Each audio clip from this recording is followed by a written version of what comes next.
Welcome, all everybody. Welcome once again to part two of the second installment to Caribbeans that built Black Miami, Florida, South Florida as a whole. We're going to review the documentary called Black Miami, and I'm just gonna get right into it. Again, I apologize for the tardiness. Um, yeah, but without further ado, I'm just gonna just get into it. And like, well, I'll try to do it the last time, but you don't have much to go. We got about 30 minutes left of the documentary, which is very informative. I enjoyed it. I think you will too.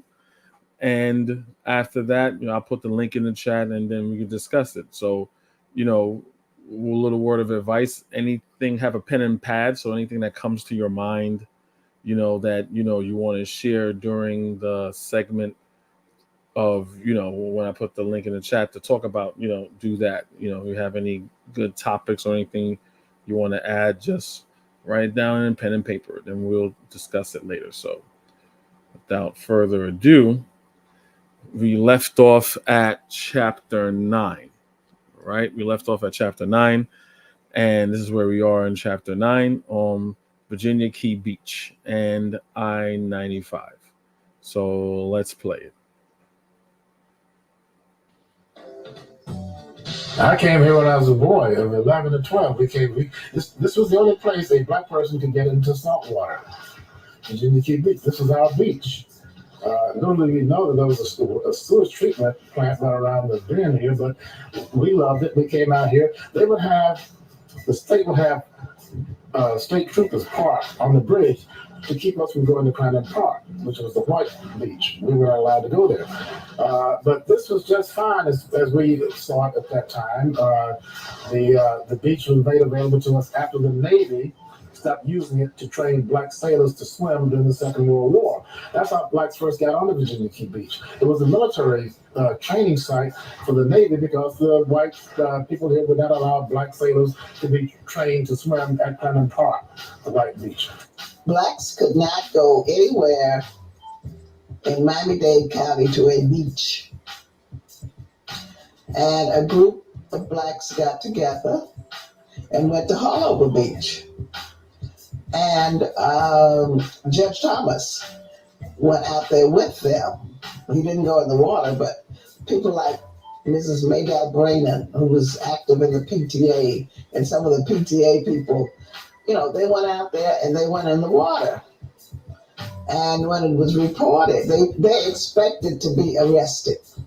And Judge Thomas had money to bail them out. But when the sheriff went out there, he just said, well, we'll talk about this. And so he got some of the leaders together. Now, I'm pausing it right now because remember, the one lady says some of the blacks, right? Now, this point in time, we're in the 50s, right? So you have Bahamians, right? Foundational Bahamian Americans, the real true blue FBAs, foundational Bahamian Americans with black Americans, right? All as one, right? Living side by side, intermingling, interchanging, intermarrying. We're all black people. When this happened and they say the blacks went in there, the police didn't say, okay, which one of you is Bahamian? Which one of you is American? You know what I'm saying? Oh, you look like you like cornbread and grits. You look like you like ackee and saltfish. You look like you like bakes. They didn't do that. All black people off of the beach, right? All black people off of the beach because they all see us as the same because we are all the same. Decide how to resolve the problem. That were the NAACP and other groups had a weigh-in at Haulover Beach in North Miami which is a county-owned beach, as a way of showing the county that if you don't allow us to have Virginia Key Beach, we will come to this beach. And that scared the county commission. And for that reason, they voted to establish this beach for blacks within weeks of that demonstration. And that was before the civil rights movement started. The demonstration that led to the opening of Virginia Key Beach was probably the only civil rights effort that touched almost all the black folks. Because you could argue that some blacks got the benefits of the civil rights movement because they established this beach for blacks within weeks of that demonstration. And that was before the civil rights movement started. I rewinded it back because you saw how all the black people in Dade County came all together because, again, this is during the 50s. This is before the civil rights. This is leading up to the civil rights era, right? Where discrimination is running rampant. You couldn't go no further south than Florida when you talk about the South. And all the black people, because again, in part one, you know, the black Americans came and they helped the Bahamian people that already had roots there and established a city there and built the infrastructure there. They all are one black people. They're all one people now, and the white supremacy treated them as one people. So they got together, right, and they handled their black business, and they got shit done, and that's what we need to do. The demonstration that led to the opening of Virginia Key Beach was probably the only civil rights effort that touched almost all the black folks. Because you could argue that some blacks got the benefits of the civil rights movement because they got education, they went to colleges and what have you, but everybody could come to Virginia Key Beach. So that one effort issued in a freedom for all blacks, regardless of educational status.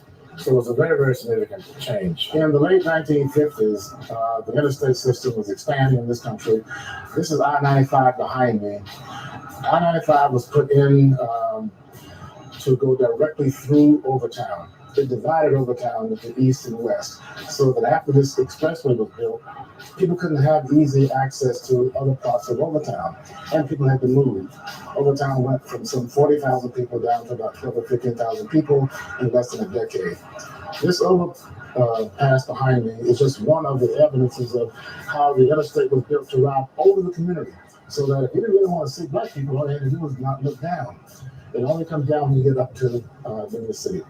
So the expressway didn't kill Overtown, but it added to the decline very, very significantly. Other things added to it as well, but the interstate system was a major factor in the decline. Well, you know what?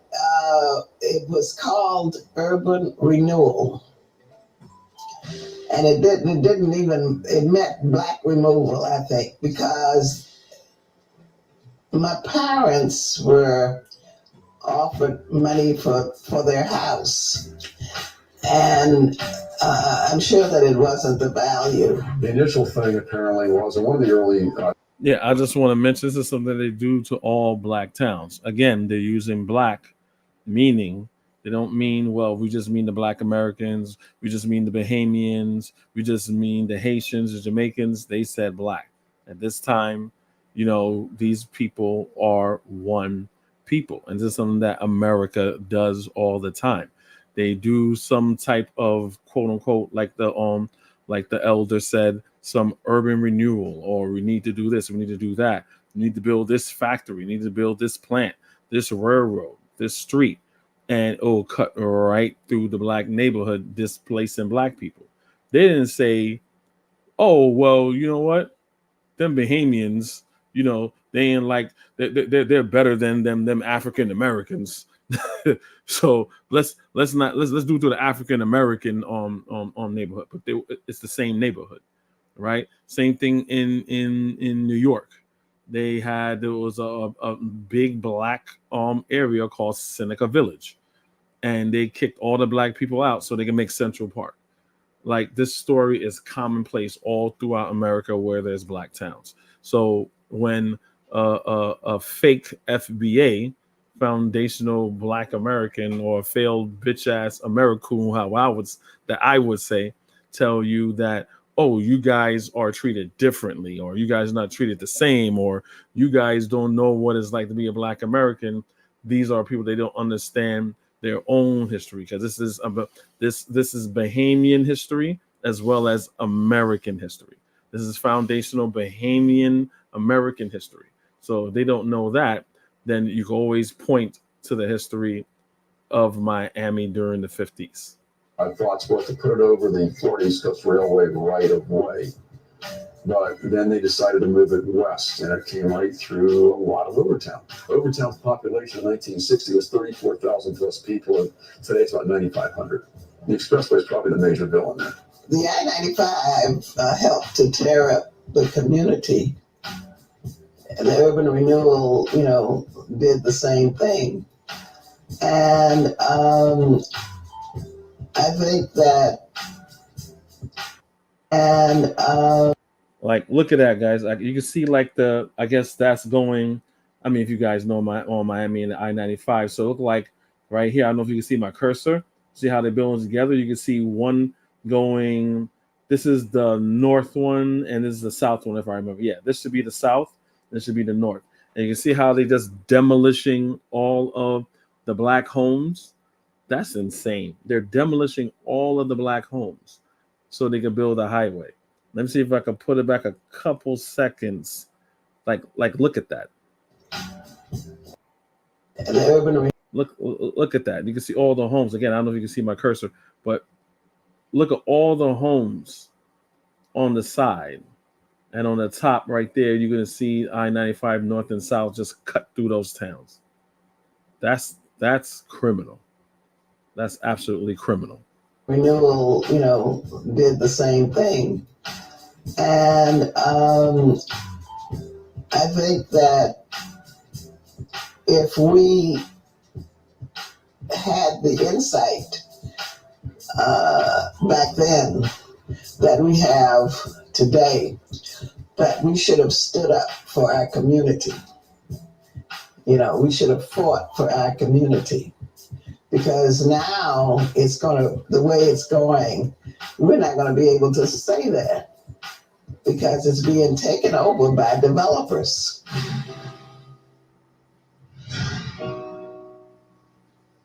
Fidel Castro came to power. So, in case you didn't see it or whatever, so they're going to talk about now the influx of Cubans and Haitians and Jamaicans. This is the modern Miami that everybody thinks it always was. They probably thought it was okay. White people was there. There were no Cubans, Haitians, Jamaicans, Bajans, Guyanese, Trini, people from St. Lucia, St. Kitts, St. Martinique, Virgin Islands, so on and so forth, right? And it was just white people. Then maybe some Cubans came in. Then y'all came in later.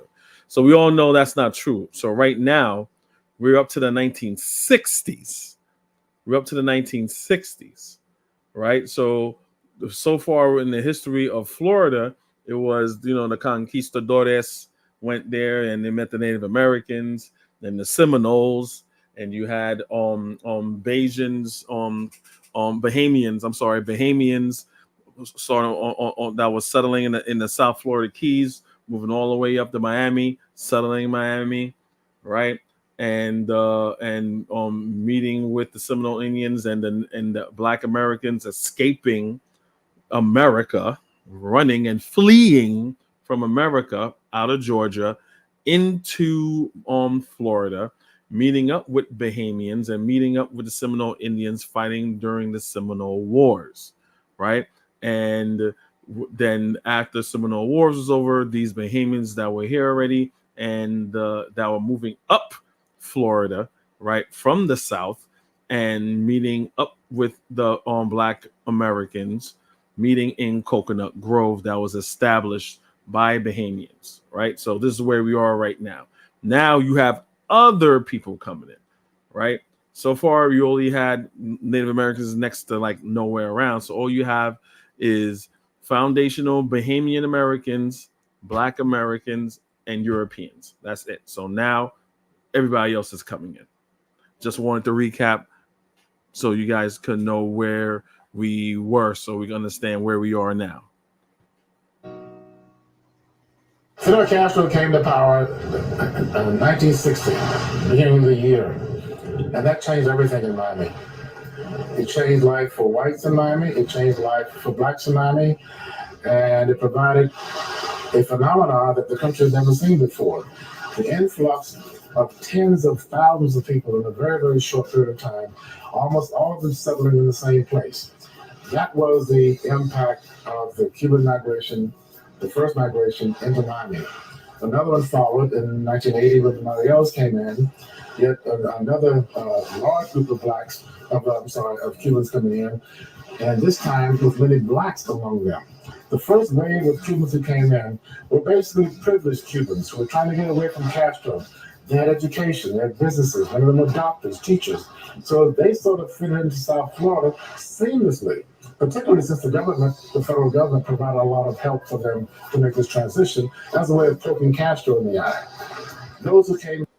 So this is very important. I'm glad that he broke that down, right? And this is what educated people or people who just been around the world at least once knows about immigration and when people move and their reason and their purpose, not this arrogant American ideology of, oh, if you come here is because you're poor and you're begging, right? So everybody's situation is different. People only come to this country just to make money and leave, right? If you understand how international things are. And I find it funny people that have that argument. The only is people that look like you that will tell you that. But if they see someone from Norway or the Netherlands, they ain't got shit to say about them. So we already know they coons from off the back.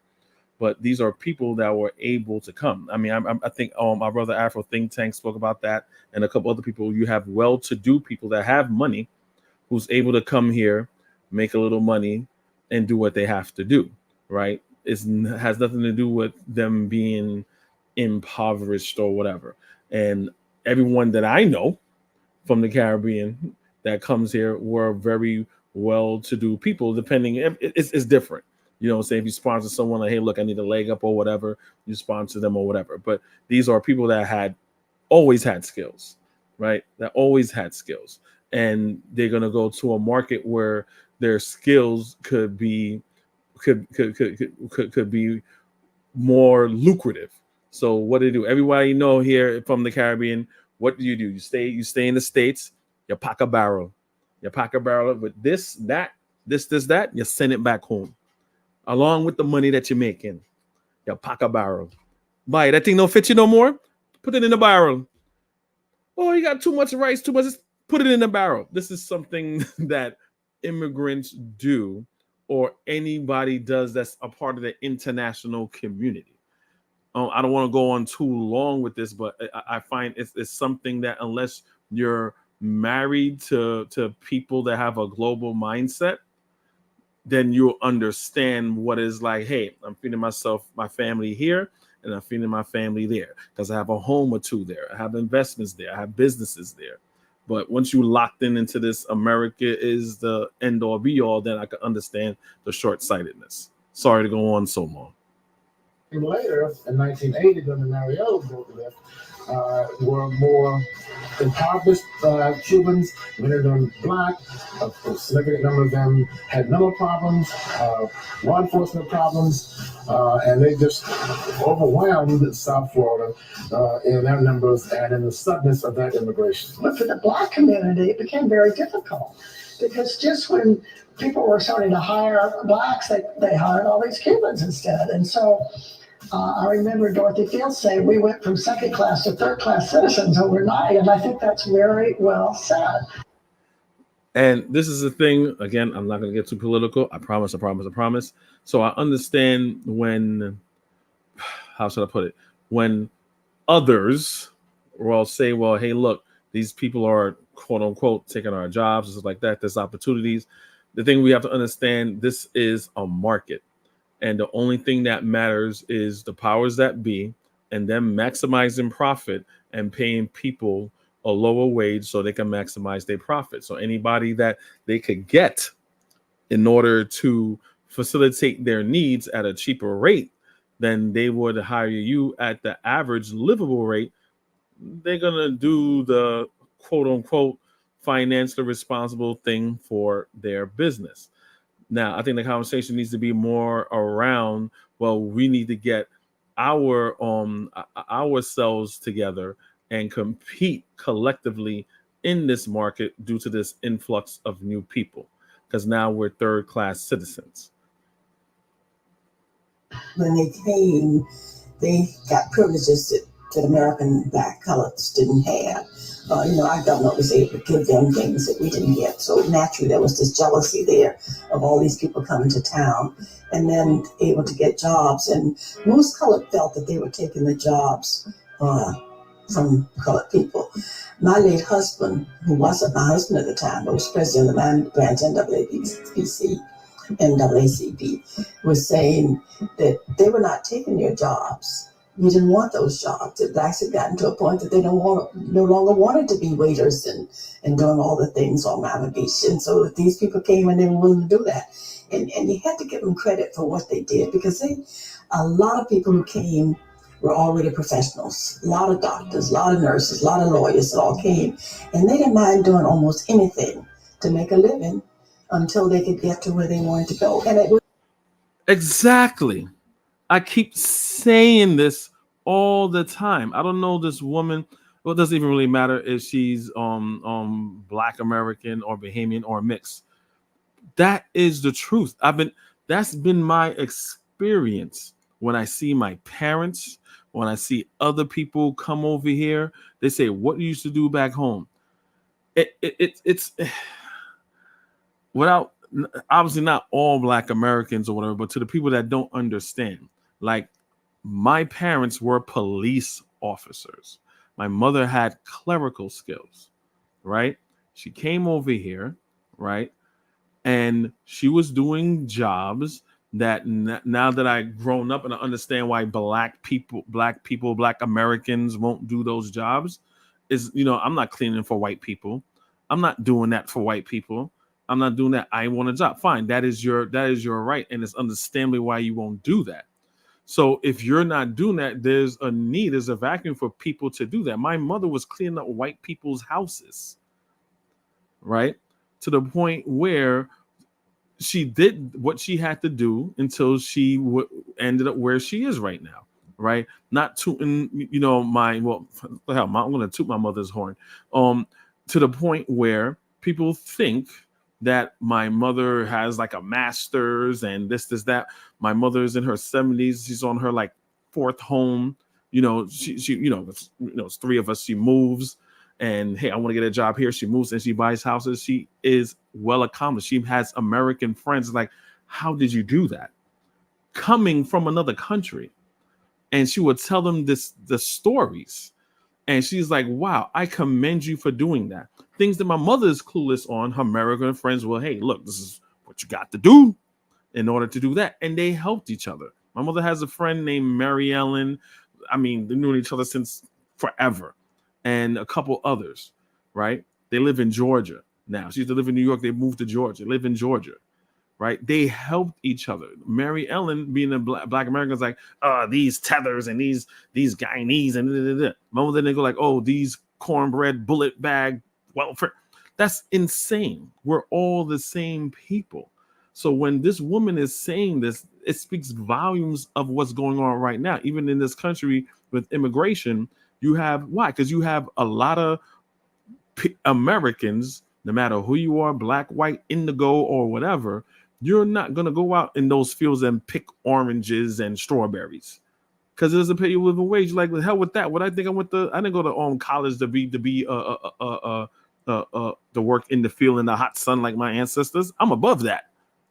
So other people come in, Javier and Consuela comes in, they do that job, stack their money, and then boom, now they're middle class like you, or even better, or open their own business. Like, we got to be real with each other. It was because of this diversion of whatever it is, division of Americans and Bahamians, that for some reason we've always been like the crabs in the barrel, that we just didn't want to see one another get ahead. Whereas the Cubans, the Hispanics who came here, different attitude all together about what they were going to do. And they got together and were able to get something. And just like the Jews.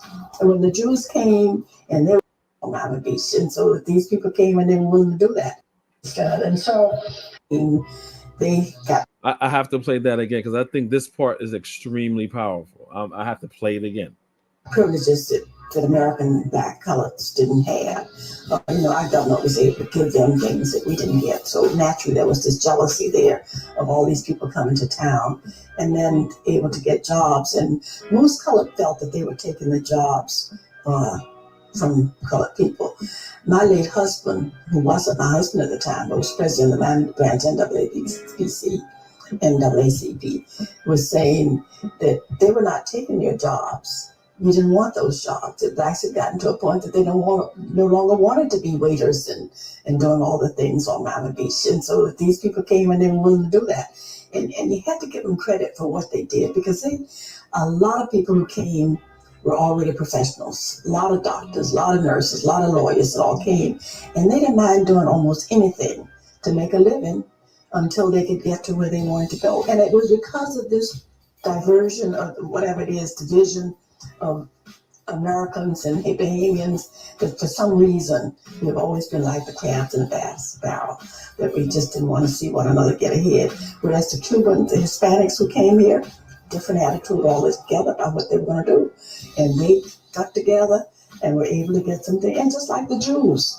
And when the Jews came and they were segregated on Miami Beach, they didn't do anything but go ahead and buy up the beach, Because they just said, we'll put our monies together and we'll take over the beach. So there was no dogs and no Jews allowed and no coloreds allowed. And signs were all over the place on Miami Beach. And the Jewish people came and found monies to buy Miami Beach. Trust me, they did what they had to do. We just haven't been able to do it as a people. And this is like an example. I forgot the name of the beach. It doesn't come to me right now, but it was a beach in California. That it used to belong to a black family, and then I think the city took it or someone took it or whatever, and it was like a big thing like a year or two ago or whatever. And FBA is like, oh, we need to get our beach back. So you got our beach back, and the people sold it. The black people sold it after winning it. We sold it. Like Cuckoo was saying, I would say white ice is colder. They rather have money, white man's money where you limit yourself, you only buy things here instead of having property.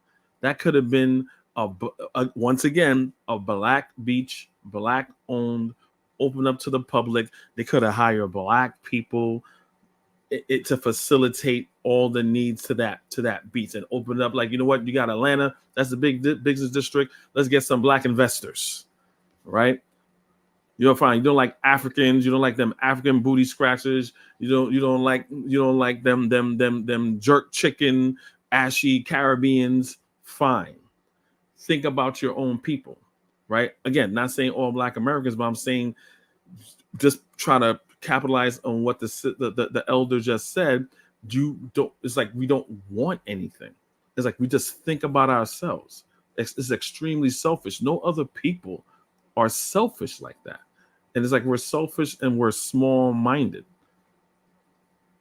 Well, Haitians started coming in significant numbers in the 1970s. Surprisingly, they began arriving. No help from the government. The only support they got was from the Catholic Church. Notre Dame Church and Little Lady helped them. They were left on their own. Even those of us who are African Americans didn't do nearly as much as we should have to help them. You hear that? I'm going to play it again. The man said when the Haitians came in, they got no help like the Cubans did. They didn't want them, right? They were mistreated, right? The only help they were getting was like from the Catholic Church. And even, he says right there, even African Americans did nothing to facilitate their needs. So when the fake FBAs, you know what? I'm putting that on all black people. Fuck all y'all. Fuck me, right? Because this is something even when I was a kid in the 80s, we were mistreating Haitians. And as I got older, I never understood that. That's all of our responsibility. I don't care if you're a Black American. I don't care if you're a Caribbean. We all had a part in that. And I never understood that until I grew up. It's nothing but self-hate. It's not, you know what I'm saying? It's nothing but self-hate that was boosted by what white people said about Haitians. Why they do want to demonize Haitian people so bad? Because those are the only people that fought and for their freedom and actually won freedom. And white people will never, ever forget that. White people will never, ever forget in this modern day and age that Haiti kicked white people's ass more than once. Napoleon. That you put, like, you ask a historian in the past 1,000 years, or what's your famous military generals? They're gonna, you know what I'm saying? They're gonna say like Hannibal. They're gonna say, oh, Caesar and the King of England and Napoleon. Yeah, we fucked him up. We ran his ass out of here. We fucked up the French, ran his ass out of here, had y'all running, shitting your bridges, came back, and we kicked his fucking ass too. And then I'm like, wow, that is why they don't want us to love or like Haitians. And us not knowing, because we're not unified. Yeah, I'm not gonna like Haitian people too.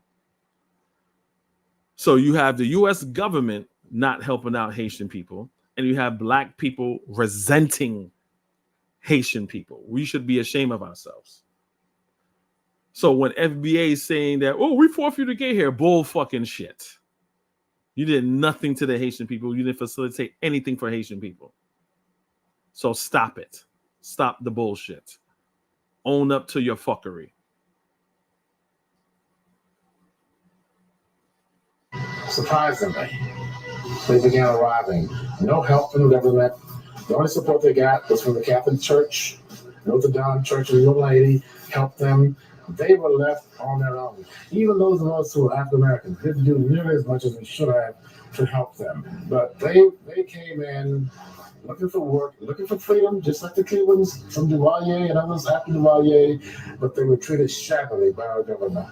During the 50s, you start to see a trickle, because there was a trickle before there were these mass migrations of other Caribbean groups coming in. In particular, you start to see Haitians coming in and working in the travel and tourist ministry, because at the time, Haiti is a major travel destination. And so they're coming to promote that. Some people from the diplomatic corps living here. And then there's a huge a number of laborers coming in to work in the garment industry, which is very huge in Miami during the 50s as well. So you saw Haitian seamstresses coming in to work during that period. But at that time, it was just a trickle.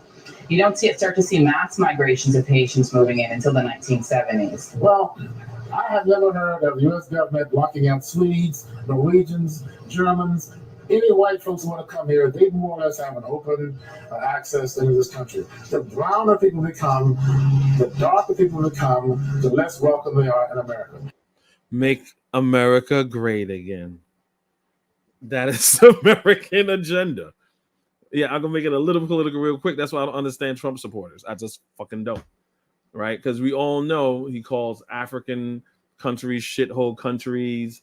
He's always saying something bad about brown countries, but like the professor over here said, like they got no problem with Swedes, people from Norway, people from Scandinavia, Russians, people French, for people from Italy, no problem. No problem. No, come, bring your tired, you're poor, you're hungry, bring them all. Oh, whoa. You're not passing this brown paper bag test. You too black. Like, I don't know. Are you a terrorist? Like, and then it's all these other. All of a sudden, red tape just comes out everywhere. Red tape comes out everywhere, right? And no one had to fight for us, right? The only people that was fighting for people on the outside, where the people on the inside were Black Americans and Caribbeans standing side by side during the Civil Rights era, right? White people didn't fight for us, right? They did not fight for us. So it was Caribbeans, Africans, and Black Americans hand in hand, side to side, since forever, fighting alongside. For those you don't know, now you know. We didn't just get here; we were always here. That was true when Castro came to power. It's true today. So what you see in the 1970s is that boatloads of Haitians, because of the political turmoil in Haiti and also the need for increased economic opportunities, start coming to Miami. They're assuming that they're going to be treated maybe the same way the Cubans are being treated. And so there's going to be more opportunity for them to stay here. That's not the case, of course, after they land here. And these are thousands and thousands of people, kind of freaks the city of Miami out. They're dealing with also the influx of a huge amount of Cubans at the same time. So these policies developed, which are known as wet foot, dry foot. Okay, hold on to wet foot, dry foot. I remember Elian Gonzalez, the little Cuban boy. And it was like I remember it being a whole big, this me not knowing anything about politics. I must have probably been like 13 or whatever. And it was like, oh, Elian, you gonna send Elian back? You gonna send an Elian? And then shortly after that, I remember there were Haitians coming in, and it was like, yo, get out of here, get out of here. I'm like, wait, what's going on? I was very good in geography. I'm like, wait, they're coming from the same area, pretty much through the same port of entry. What's going on? Even as a young kid, I understand it had to do with race. Even as a young kid, I understand it had to do with race. So let's go with the wet foot, dry foot policy. So the wet foot, dry foot policy means that if you are caught on sea, you get returned automatically to your country. So, but if you're caught on land, then you get processed here. So if your boat lands on Miami's shores and you get out, then you go through the due process of figuring out whether you can get political asylum here, whether you can stay. You're not turned around right away. But that policy gets in place mainly because of the Haitian migration in particular. It is only applied to the Haitians. Unfortunately. So it kind of sounds like in this modern day and age and time. So you have Republicans who will say, well, a Mexican is illegal. He's illegal. He's not necessarily illegal because just like the Haitians, just like the Cubans, they all are considered illegal. Why? Because they're not legally here. They don't have papers. So obviously we know they could be coming to seek asylum. They could be here. There's ports of entry. There's ways of due process. But no one back then would say, well, they're illegal. That is like a new terminology right now. There's illegal Canadians here, right? Who gives a fuck? Illegal Canadians. There's illegal Europeans here. There's more white people in this country than there are any demographic group, but they are more afraid of the minority becoming the majority. That's the whole game right now. Unfortunately, the lowest stereotyped group among blacks are the Haitians. We are treating the Haitians in a way stereotyped group among blacks. It is only applied to the Haitians. Unfortunately, the lowest stereotyped group among blacks are the Haitians. It is only applied to the Haitians. Unfortunately, the lowest stereotyped group among blacks are the Haitians. That is sadly true. That is sadly true. No one on here, I know everyone has their own different experience in life, but I have bumped into too many people, lived a little too long for you to convince me otherwise. Knowing Haitian people as friends, Haitian people in my family, talking to random Haitian people as we come by, like everybody is like, I guess in the European standard, like the worst people. I mean, talking to white people, understanding white culture within what their beefs are. The people that they look down on as far as their group would be France and Poland. They make fun, like even when you look at comedy and things like that, they either making fun of French people or Polish people. French people are supposed to be like snotty and stinky or whatever, and Polish people are supposed to be like morons, like idiots. I didn't come to this determination. This is what white people are telling me. I even knew a white woman that she was Polish, and every time something happens, again, I don't know racist jokes or racist stuff like that. Not as a teenager, I don't know. She introduced it to me. she's like, "Oh, you think I got that wrong because I'm Polish, right?" I'm like, what does that mean? I don't know what you mean, lady. So she was very insecure about being Polish, right? But back to the point what I'm trying to make, we are guilty of treating Haitians as a lower caste system. It used to be, I think it used to be for Black Americans, it was Southerners, right? It was some of you from the South or you from Mississippi, your country, your Alabama and all that other stuff. And then the Caribbean, as well as because Black Americans used to hate on Haitians too, are Haitians, then Africans. That in our group, in our so-called race, that's what we do to each other. And that shit needs to stop. We are treating the Haitians in the same way that Southern white folks treated us. We expect them to do the worst jobs. We expect them to be submissive and passive. We disdain their culture, their habits, their religion. I don't see that much difference in the way African Americans treat Haitians today and the way that Southern whites treated us. The influence. Thank you. That sounds like FBA. What did the man said, and that's very true. Let's rewind back. What he said. He said he doesn't think that there's any difference that how we treat Haitians now than how white people treated us. What's the old corny saying? Hate begets hate. So let me play it again. The Southern whites treated us. The influence of Jamaicans was not nearly as today. And the way that Southern whites treated us. The influence of Jamaicans was not. We disdain their culture, their habits, their religion. I don't see that much difference in the way African Americans treat Haitians today and the way that Southern whites treated us. The influence of Jamaicans was not nearly as impactful as the Haitians, mainly because the Jamaicans who came were a more educated class. Many of them were oriented towards business. Many of them settled. No.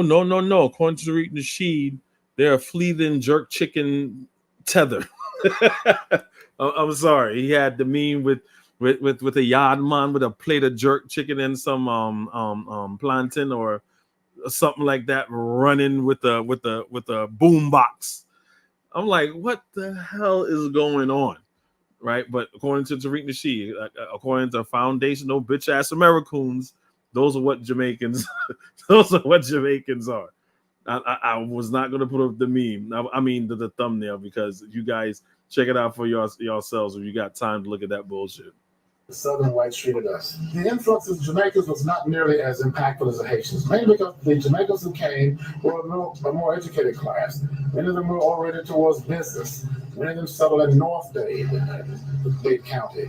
So they didn't just move into Overtown or into Liberty City, they moved into the more upscale Black communities. So there was not this kind of a problem with the Jamaicans coming in. I did a study of which of the Black ethnic groups are doing best in terms of income, education, etc. And Jamaicans came out far ahead of African Americans, Haitians, Cuban Blacks, because of what they brought into the country. Let me stop. The work ethic, a business acumen, no emotional baggage with slavery, a willingness to take chances, to set up businesses in the Black community. So we got to give the Caribbean Blacks in general and the Jamaicans in particular credit for having ventured out beyond the normal boundaries that we African Americans set for ourselves. Wow. You heard what he said, y'all?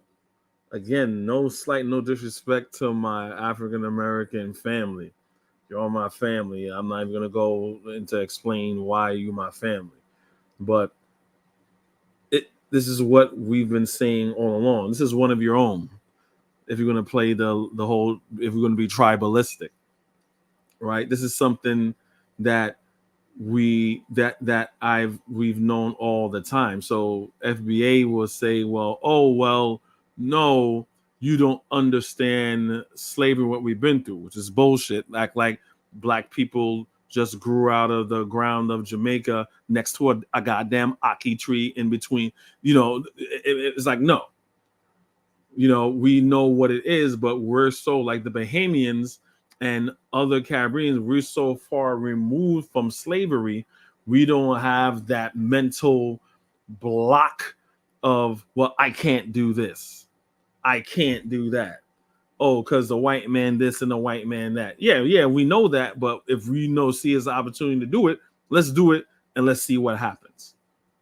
Right? So we already dispel that, oh, but white people see a Jamaican and a Black American different. We already dispel that.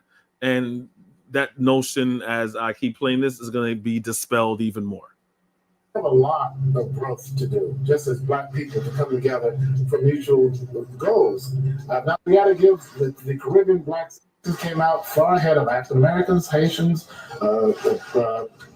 Cuban Blacks, because of what they brought into the country: a work ethic, a business acumen, no emotional baggage with slavery, a willingness to take chances, to set up businesses in the Black community. So we got to give the Caribbean Blacks in general, and the Jamaicans in particular, credit for having ventured out beyond the normal boundaries that we African Americans set for ourselves. We have a lot of growth to do, just as Black people, to come together for mutual goals. I've not seen that happen yet. My experience has been that the thing that brings people together is crisis.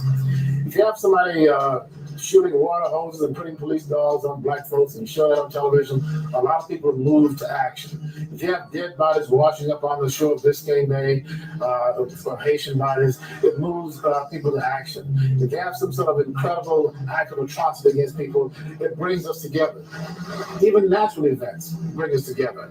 So those are the kinds of things that happen or have to happen before you see real movement emotionally, bringing people of whatever race together. That and winning the Super Bowl, or the Miami Heat winning the championship, that'll bring us together quick. When people think of Miami today, they should think Latin. They should think Hispanic. That's what we are. If you want to get away from Hispanics, if you live in Miami, you need to move to Idaho. They're here. They're not. No, make America great again. Deport them all back. Leaving, we need to live together. They're not taking over. If they did, it couldn't be worse than it was when the white folks were in charge. It could be worse than Detroit when Black folks took over. I am not moved by this fear that the Cubans are taking over. 4 more years. No, let me stop. All right, so right now we're in the 60s now, and this is chapter 11, the civil rights in Miami. So to recap real quick, the Bahamians, along with the African Americans, have made strides 10, 15 years earlier, before the civil rights era in the 60s, by galvanizing together and doing what they had to do and taking care of business. So now we're here, chapter 11 in the 60s. Miami, interesting enough, was an early civil rights town, which is interesting, which means that you had some pretty progressive activities here against communism as early as the late 1940s. And in the 50s, you had civil rights activities, for example, attempts to desegregate city park swimming pools. And you had not only African Americans, but you had Jews working with them, which was really interesting, really great. And you had lunch counter sit-ins in 1959, leading to the desegregation of the McCrory's lunch counter in 59, a year before Greensboro, North Carolina. And it was a combination of African American leaders like Dr. John Brown, but also some Jewish people, Jewish women. No. FBA told me no. FBA said that they fought for civil rights for everybody.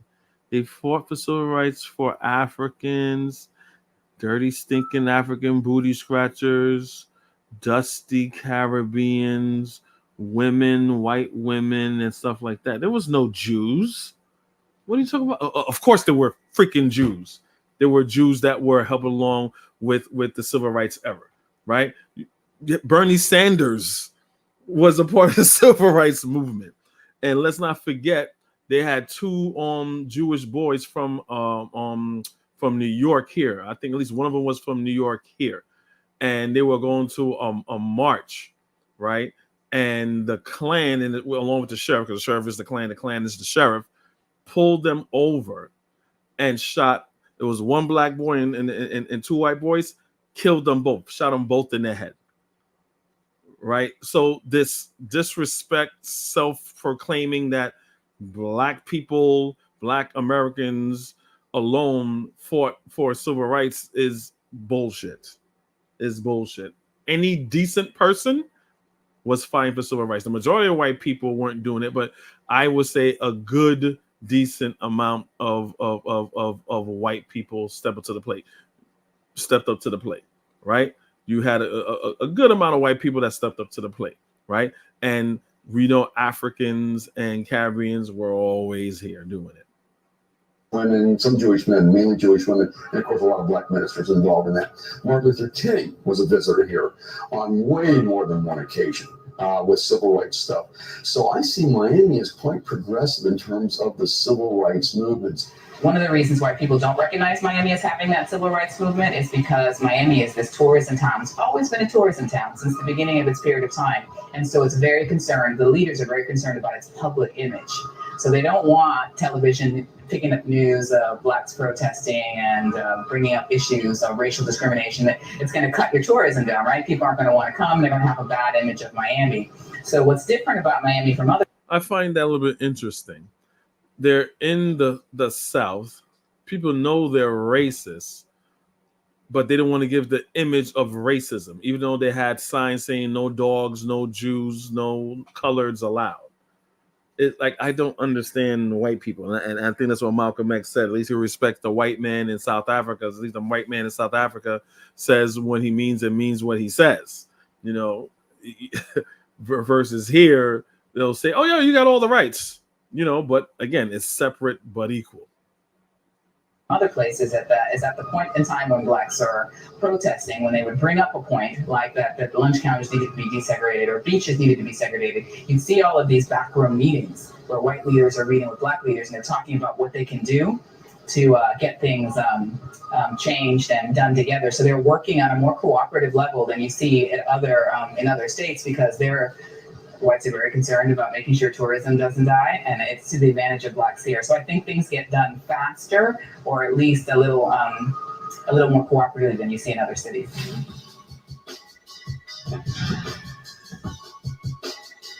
There were a number of riots in Miami history, including a very significant one in 1968.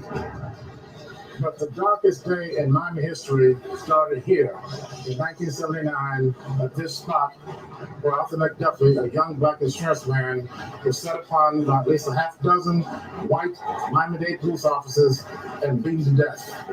That was the spark for the Great Riot of 1980.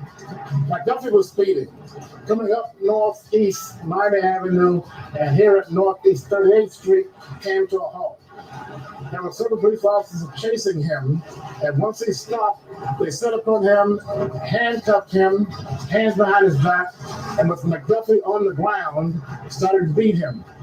One of the officers, a man named Alex Morero, took his flashlight, one of these long flashlights police officers carry, straddled McDuffie's body as he's prone on the ground, face down with his head against the curb, and struck the back of his head. And that split McDuffie's skull. It took him another day or two to die, but Alex Morero, one of those officers on the scene, struck the killing blow. Well, they did several things to try to cover up what they had done. One of the things that they did was to get some of the police cars to roll up onto the motorcycle to try to pretend or submit the idea that McDuffie lost control of the motorcycle, flipped over, and died when his head hit the pavement. Unfortunately, the medical examiner wondered why, and they took their flashlights and their nightsticks and they broke the glass on the gas tank of the motorcycle on both sides. Big mistake, because the medical examiner wanted to know if the motorcycle fell on one side, why were the gauges on the gas tank on both sides busted? And that began the official investigation into this murder. The trial of these officers was moved to Tampa because of concern about tensions in the community and these men getting a fair trial.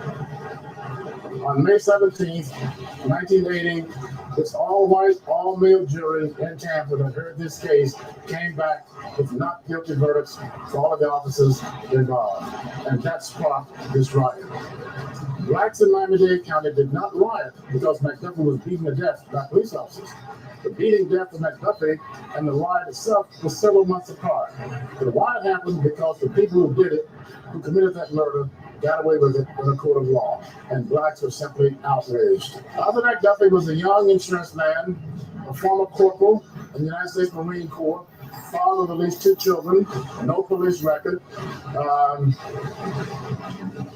he left a very, very large family of McDuffies living in Dade County today. Family members of Arthur McDuffie did eventually receive a settlement from the county for his murder, but the scar on the community never left. I think the riots hurt the city terribly, and what really complicated them was the fact that you had the whole Martial issue, you had the cocaine cowboy thing, so you had all these kind of countervailing problems. A girlfriend of mine at the time said, that's got to be the worst city in America to live in. She came from Nebraska. And then some friends of mine in Tallahassee said, how could you ever go back to that place? After McDuffie was killed and the trial happened that Saturday, I got a telephone call from an Associated Press reporter asking me if I knew of trouble up on 62nd Street in Liberty City. I was at home still reading from this verdict. I couldn't believe, as most of Dade County couldn't believe, that these people were innocent and had been found innocent. I came up to 62nd Street, to the Liberty Square Housing Project that afternoon, and the riot was in full force by the time I got here. Hundreds of young men, mostly men, on the streets, pouring out of the housing project, and they set upon a carload of 3 white people, the Koch brothers, and a young girl who was in the car with them. They were stoned, the car was attacked, the car hit a wall, a little girl was standing there, she was 8 years old, her name was Shamika Perry, and the impact of the vehicle severed her leg, and that really set off the riot in a big way. Well, that day I was outside playing baseball with my friends, and I saw my aunt and my sister going to the store. So instead of me running to second base, because I was standing on first base and I could see them, instead of me going to second base, I ran the other way to tell my aunt and my sister to bring me something from the store. And I saw people on the street, but I didn't know what a riot was. And the riots, I guess it was just started. People was on the street, but there was no violence going on at the time. And that's the last thing I remember of that day. The police had a difficult time responding to this. They had blocked off Northwest 7th Avenue and Northwest 17th Avenue to prevent the white people from coming into Liberty City. But somehow or another, a car slipped through with the Koch brothers driving, these 2 white boys and this girl, and they got caught in this melee. This is a very, very heart-wrenching story. I'm only pausing it now because he did say, the police did, protect them, from white people coming into Liberty City, right? So at this time, again, they were attacking the whole Black community. They weren't attacking certain segments of blacks. They were targeting the whole Black community. I don't know. There was a time where you have racist white people checking for ID and passports and accents or what have you. This is an attack on all Black people. This is in the 80s now. And the amount of anger, the amount of absolute rage was incredible.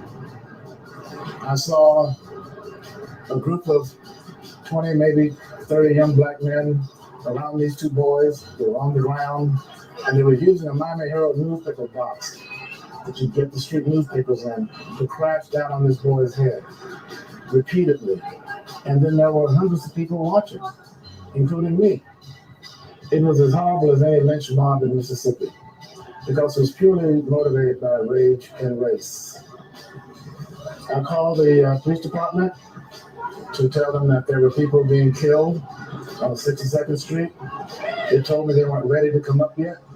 It was late that night before they finally got an armored vehicle to come up into Liberty City and get these boys who were now almost dead and this young girl rescued from this riot. I know one named Michael Pope. That's the one that survived. And I forgot the girlfriend name. She was in the car. And then the other Koch brother, I don't remember his first name, but I know they killed him. I think initially when they threw the rock, it was because he was white. But once they pinned me to the wall, I think it just led to a worse situation for them. I have a lot of mixed feelings about it. Yes, I think the people in my community caused the people to hit me. I don't really blame them. I don't blame the people that hit me either. I just think the police is the real cause of the accident because of what they did to Mr. McDuffie. And I guess the black people, because of past history of police doing them wrong, that was they were retaliating against them. Unfortunately, we do it in our own neighborhoods versus, I guess, peaceful protests or whatever the case may be.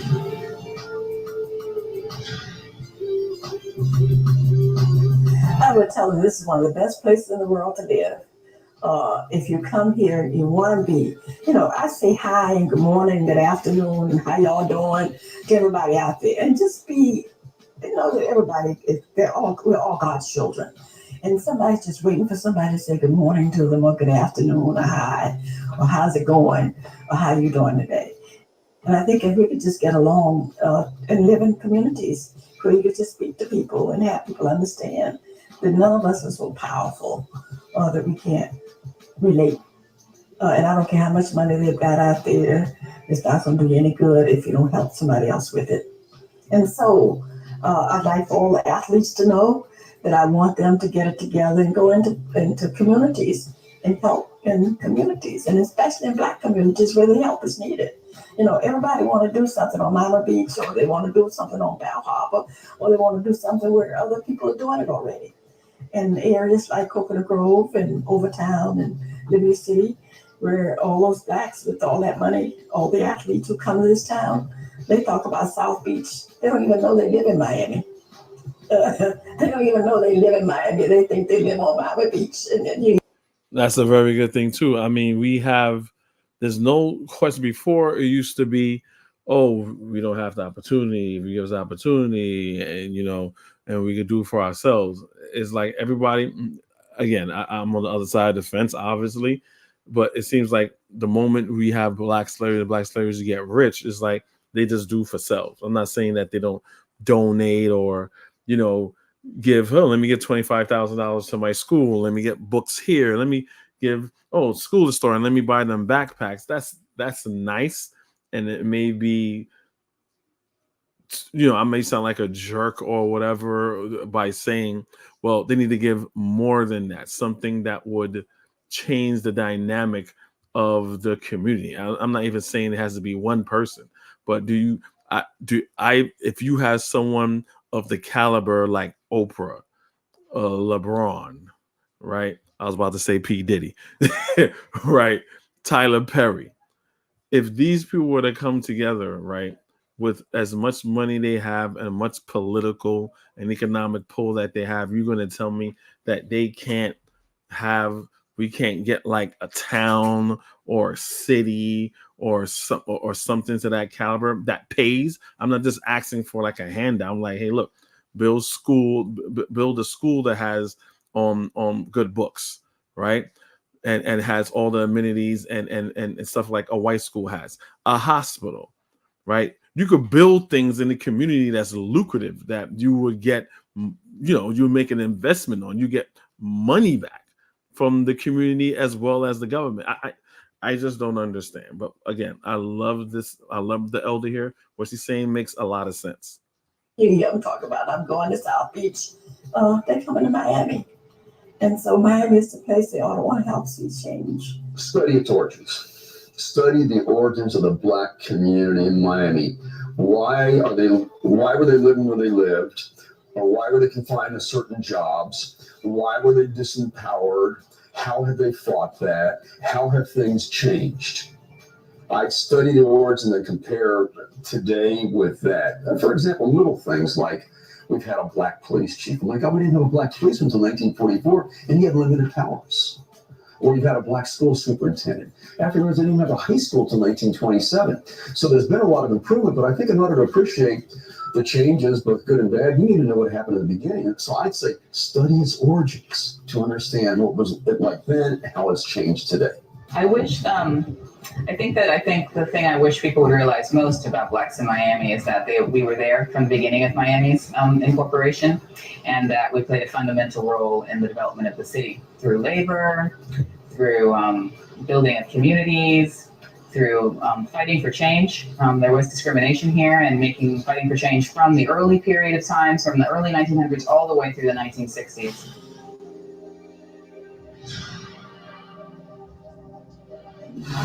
I think in 10 to 20 years, the black population of Miami will be an ethnic mix of primarily Caribbean blacks and African Americans. I think we'll have far more blacks in Miami in 20 years who are descendant from people who came from the islands or from other parts of the hemisphere and not from the North American continent.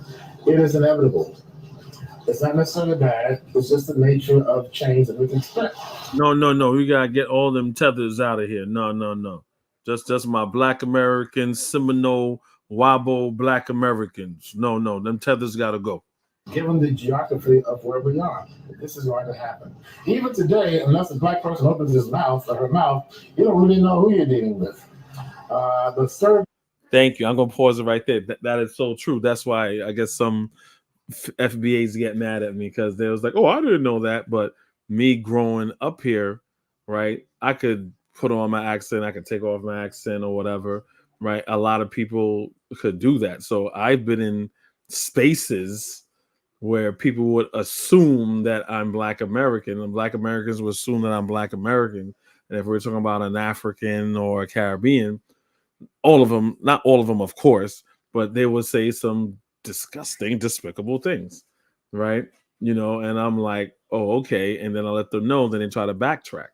Like, back in the days growing up in the 90s, it was like fun and games that had, I had a lot. My wife's the only Caribbean woman I ever like been with, but mostly all my girlfriends were American. And I had one, she used to like, my girlfriend was cool, but her sister used to make fun of me. They used to call me coconut. Why do y'all walk around with no shoes? I'm like, bitch, I've been to the South. Y'all walk around with no shoes either. Like, what are you talking about? Right? But it was in jest. But obviously, it was something they felt that, they could poke fun at you with. But again, it was like harmless fun. Nothing like today where it's like a whole eugenics type thing. Well, you're just different, right? You have nothing to do with me. I got nothing to do with you. It was never like that. But again, unless someone opens their mouth, again, especially if you grew up in places like Florida, New York, right, where there's just a melting pot. You don't know who you're talking to. You could say, do you think someone is a Black American or someone is, oh, this is 100% Black? They could be a mulatto. You just don't know. You just don't know. Certainly in 20 years from now, it will be very difficult to pick out an African American or a Haitian or a Jamaican. Well, Jamaicans always stand out a little bit, but all the others will be able to recognize immediately. I should stop joking with Jamaicans.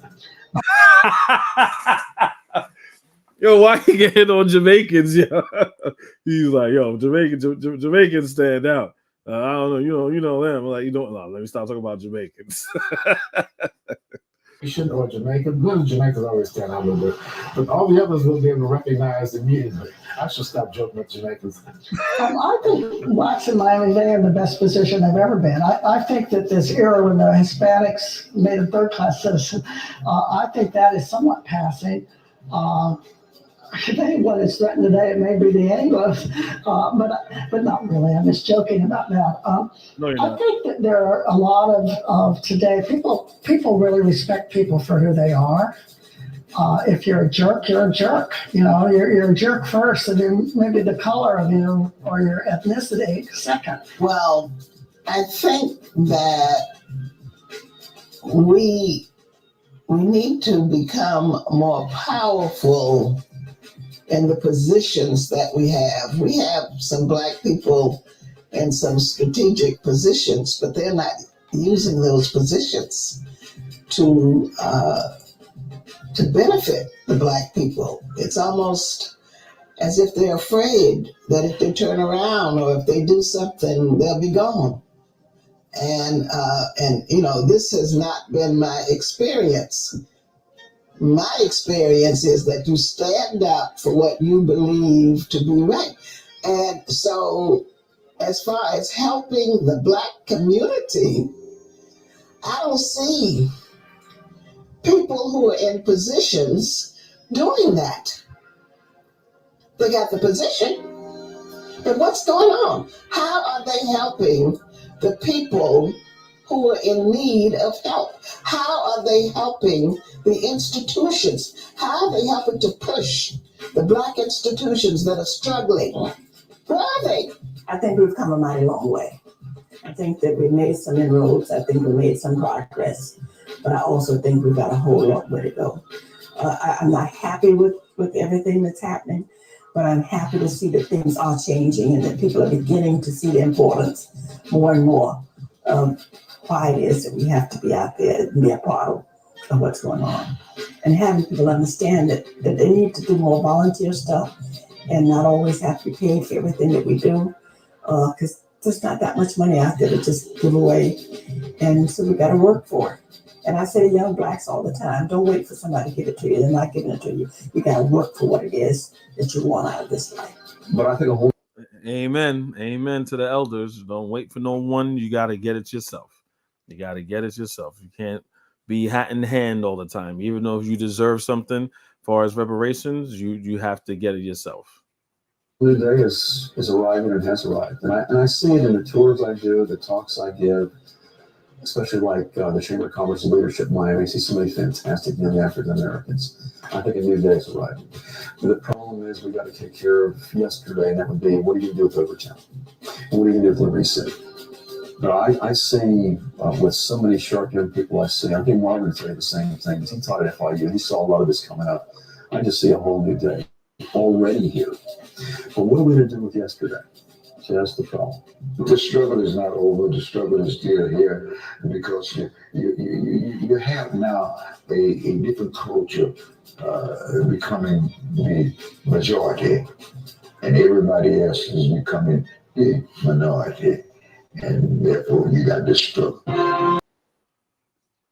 And that's it. I hope you guys enjoy that. I hope you got your questions down. I really love that documentary. I love documentaries, period, but I find it to be very informative, and I just hope that we learn from that, and that we, for the people who may or may not know or have that fake FBA animosity against the real FBA's foundational Bahamian Americans, hope that we always were one people, we always were family, and we need to build because our lives and our future depends on it. What's up, Buana? What's up?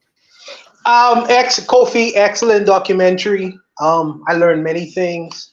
Sometimes when you listen to these kinds of things, you have to reconsider some positions that he may have had before. Yeah. And you have to think about things a little bit more. I wrote down some things as I was listening to the documentary. I wrote down some things, a few things, I hope I'm able to discuss it with you. Go ahead. The floor is yours. Yeah, sure. So the first thing is education. One of the things that Dr. Dunn talked about was the fact that the Jamaicans, he kind of like specifically pointed to them in terms of them being in business and really forwarding a lot of business concerns in Miami. And I think that people should consider the fact that, the University of the West Indies is in Jamaica. So I don't know what they think that we learning at the University of West Indies, because most of the Caribbean, the English-speaking Caribbean, in terms of professionalism, they go to the University of West Indies. My sister went to the University of the West Indies to get a medical education. Oh, So okay. so there are many Caribbean people who actually go to the University of the West Indies. It sits in Jamaica, so it's not a far stretch to see many Jamaicans when they go to the Americas. They already have their professions. They've Ah, because what do they teach it in Jamaica? They're learning about coconuts at the University of the West Indies. They're learning. Yeah, they're learning how to be professionals. So by the time they reach the United States, some of them already are professional teach. They're already professionally trained people. Professionally mm, trained people. So it's not a far stretch, any imagination to know when they get to the Americas that they gonna get in where they fit in in certain professions. So when other Black people may see, well, these Caribbean people are striving, it's because they already done went to the universities. They're ready to educated themselves. They yes. they haven't they don't have a doctorate in how to grow a coconut tree. They have actual degrees. So I think that people may not understand these kinds of things and not understand why do these people have the air that they do. Just as you don't have a friendship with your doctor or your lawyer, these are people who are doctors, lawyers, and engineers and real serious professionals. They're not going to hang out on corners. Yeah. That's not their interest. The next thing is the 1950s. The older lady mentioned specifically, and Dr. Dunn as well, how so many Bahamians was in Miami in the 1950s. This was prior to the civil rights movement. So when FBA or people like Aletta Lott says that we fought for you to come here, well, this is the 1950s. This is before Martin Luther King. So Exactly. For the civil Caribbean rights people in was already in the 1965. country. Exactly. I think if we are also in the original charter of Miami, that would tell you that Caribbean people was already here. So you It can't wasn't make even the the United States. That's the thing. It wasn't the United States. it, Miami was not a part of the United States. So earlier in the documentary, they said you had escaped slaves during around the Seminole yes, Wars. They yes, escaped Georgia and they went yes, into Miami, and some of them even went into the island. They went into Miami. Some of them even just to go to the islands because they know the islands yes, were free. yes, yes, They yes. knew that, so they ran out of the United States. Yes, yes. And in fact, in Haiti in 1804, Dessalines said that anyone who reaches Haiti, black person who is a slave that reaches Haiti, is a free man. So many African Americans would have tried to get to Haiti. Exactly. That's unheard of to some people who may not know, but that's the reality. Many Caribbean countries got their freedom or independence before blacks in the Americas. So of course, many blacks would have wanted to get that taste of freedom. Yeah. The black Americans didn't receive their freedom until 1865. So if we receive our freedom in 1930, you have a 30-year gap. So of course, many African Americans would have want to come to the Caribbean to at least have some semblance of freedom. I think that we forget that sometimes historically because many of us are historically illiterate. The Yeah. next thing the old lady spoke of is when she said that there were Caribbean people who are fighting against other Caribbean people. It's not the fact that they were not well educated, but they had this black crab syndrome. Yeah. Despite the fact that She they was are talking well about all educated, of us. She was talking about the Black yes, Americans and all of and and the us, Caribbeans. Yeah. all of us. And there's a notion amongst us. I don't know if you noticed or not, that the main issue with blacks among other black people is as long as I am more prosperous than you are, I am a success. Never Yeah. mind, never our competition ain't Bill Gates, our competition ain't Elon Musk. Our competition is just the neighbor next door to us. So as long as I'm doing better than the neighbor next door to us, no matter is if he's living in the ghetto and has a nice refrigerator, as long as I have a nicer refrigerator than him, to me, I'm successful. Now that's some black crab syndrome that you can't even buy. And she juxtaposed that to the fact that when the Jews came and when the Spanish came, they had a different disposition. They worked together. They would have bought the beach instead of just trying to You know what I mean? Exactly. They would have bought the whole entire thing. You know, so Yeah. the practice of economics, collective economics, in the mindset of other people, I think that we could take a page from. I really do. I think we could take a page from. The last thing I wanted to discuss is this thing when the older lady, because you got to listen to the older people sometimes when they speak. She said that she doesn't understand why is it that some of these people who making millions of dollars, like athletes, don't come back to the hood. Don't remember the fact that, hey, you're from South Beach, you from Liberty City. Remember us. Remember us in Liberty City. That's important because no group. If you people talk about Pablo Escobar, everybody know who Pablo Escobar is, right? Mm-hmm. Yeah. Right. So if you look at Colombia right now, in particular where he is from, you would see that city is a built city. You would see their skyscrapers because he took that drug money and he And brought he it. invested into his people All right. and So infrastructure. what? Yeah. So when some black people say that they are anti-Pan-Africanism because we got to take care of home first. We got to take care of us first. I question that because now that you have the money, you have millions of dollars. What are you doing back in South Florida? Are you going back and developing that community in Liberty City? No, you going and you migrating to South Beach. You migrating to wealthier communities as opposed to trying to develop your community. That's why And I you say living that. with white people. You live with That's white why people. I Like, say. That's why I say that the anti-Pan-African sentiment is a lie. Because even if you have the money, you're not pouring it back into your own community. You're not taking care of home first. That's why I think it's a disingenuous argument. But that's why that's what I really wanted to say.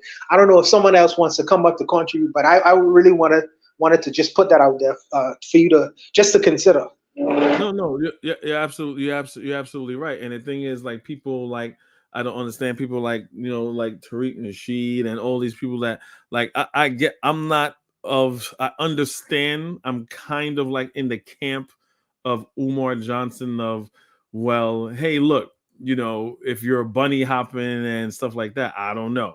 But I don't mean that you can't not be trusted at all, but I do understand it, so people like, okay, so if you have a community, right, and you're trying to build, so like the woman said, not all Jewish people come from the same Jewish area. You have different types of Jews, right? You may have a Jew from Germany, a Jew from Poland, a Russian Jew, but guess what? We're all Jewish.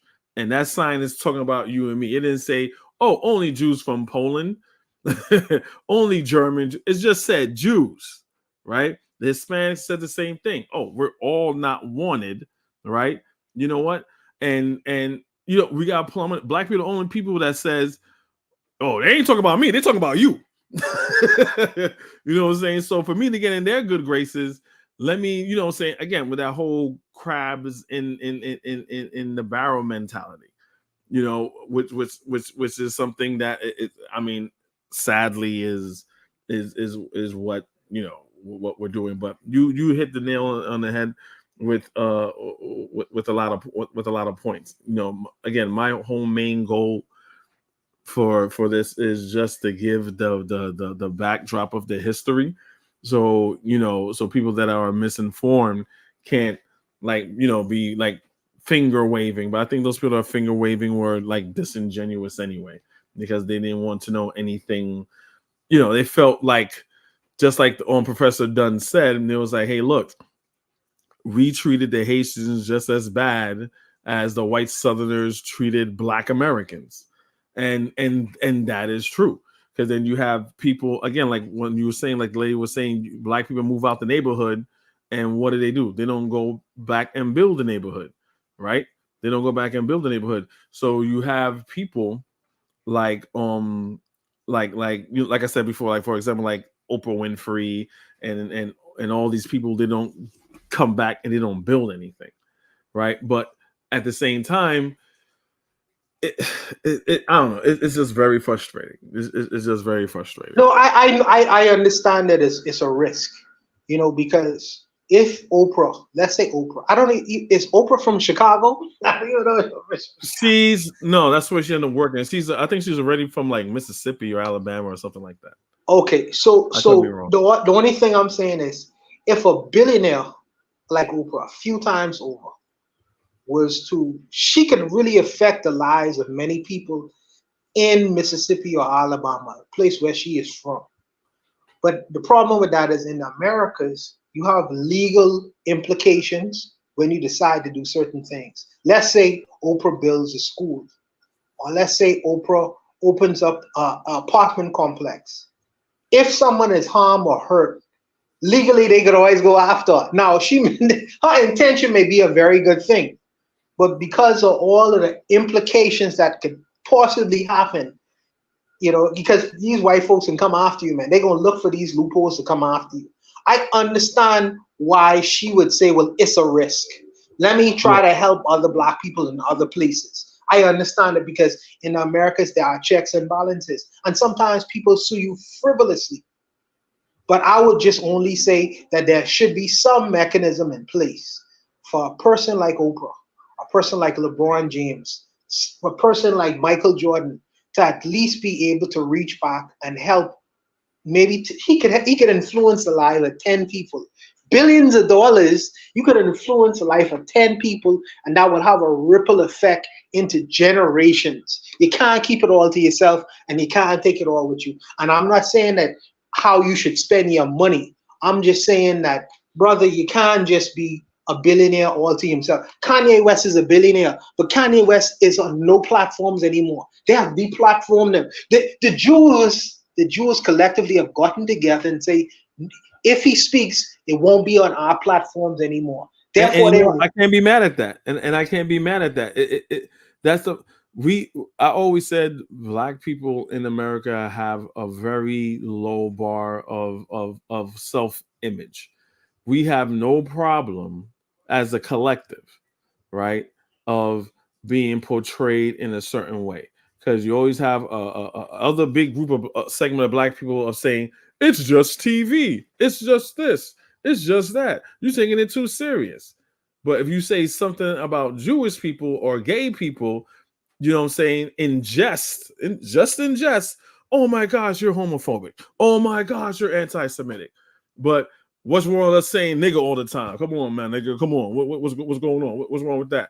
What's wrong with sexy red? What? So Black people women can't show their femininity? Oh, that's toxic masculinity. I'm like no, don't you understand your history and how you're portrayed? The Jews don't believe in joking.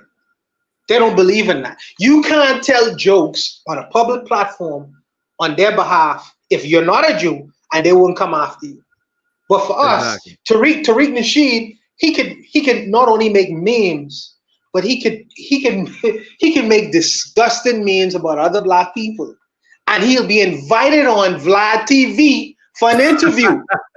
Vlad TV that he said he will no longer go on, right? Because Vlad TV is it's a culture vulture making money off of Black degeneracy and all that other jazz. But here he's back on Vlad TV, right? And no one says anything. The only person who said anything was Javin Bullets. Yeah. How is it that he's been disparaging Black immigrants or Black people from other communities for so long, but he's able to do that, but Vlad TV would never allow someone who was making disparaging statements about anyone in the Jewish community and have them on their platform and then laugh and smile. He would never permit that to happen. True. Why he never had Kanye West on? That is true. Kanye West ain't doing shit. Why he never had Kanye West on? And say, hey, Kanye, when you have your new album, hey, what's going on with you, Kanye? That is very true. Out of all people, and that's like a moneymaker right there. I don't see Kanye West saying no. If Kanye West could go on fucking Alex Jones and all these crazy right winger shows, Vlad is mild. I don't see him not going on Vlad TV. You're absolutely right. No, Nick, it's more disgusting than the N word. This man has went up publicly and stated the reason why HIV is in Atlanta is because the black immigrants brought it there. Oh wow! Not only that, he said that the reason there's gang violence inside California is because of the Caribbean. Honduras, people from Honduras or something. Yeah, brought it there. This is what he has said. He has said much more degenerate things than that. But this is just this is the tip of the iceberg. And I'm saying to myself, how is this man freely able to come on?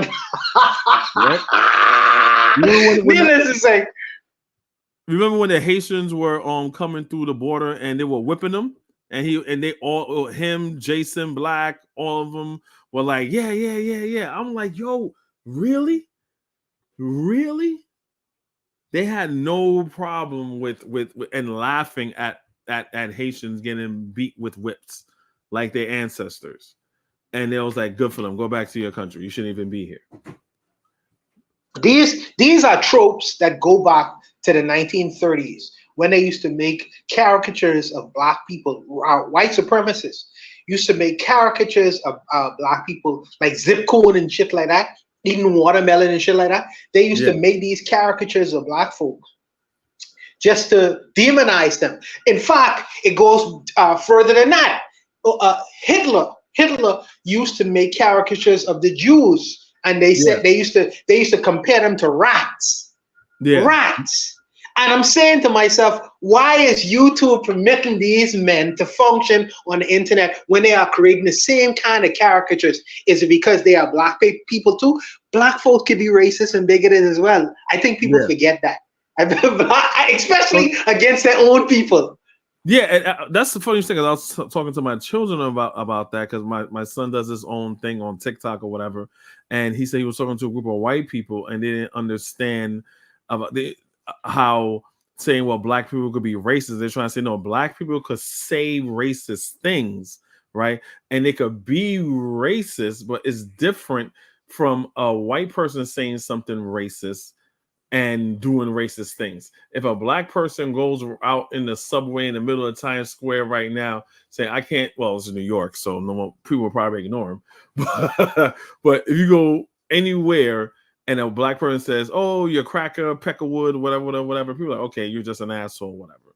But historically in this country, when the N-word is directed towards a black person, usually that black person is swinging from a tree, right? And America will forever have that stain on itself.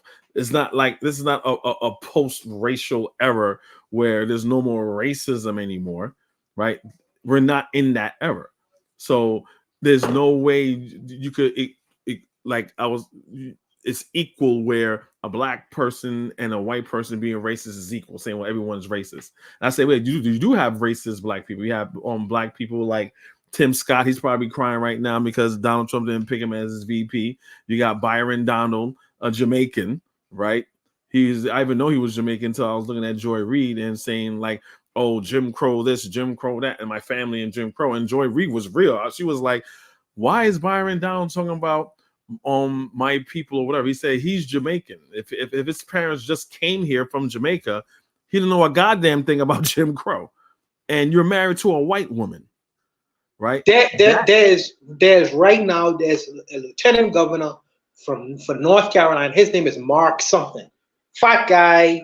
And he says some, outrageous things. He's a minister. Oh my goodness! Yeah, he says some outrageous things, and I'm thinking, I'm thinking to myself, in America, you have this thing called freedom of speech, which is fine, but when you are making statements that is not only hate speech, but could really cause a riot.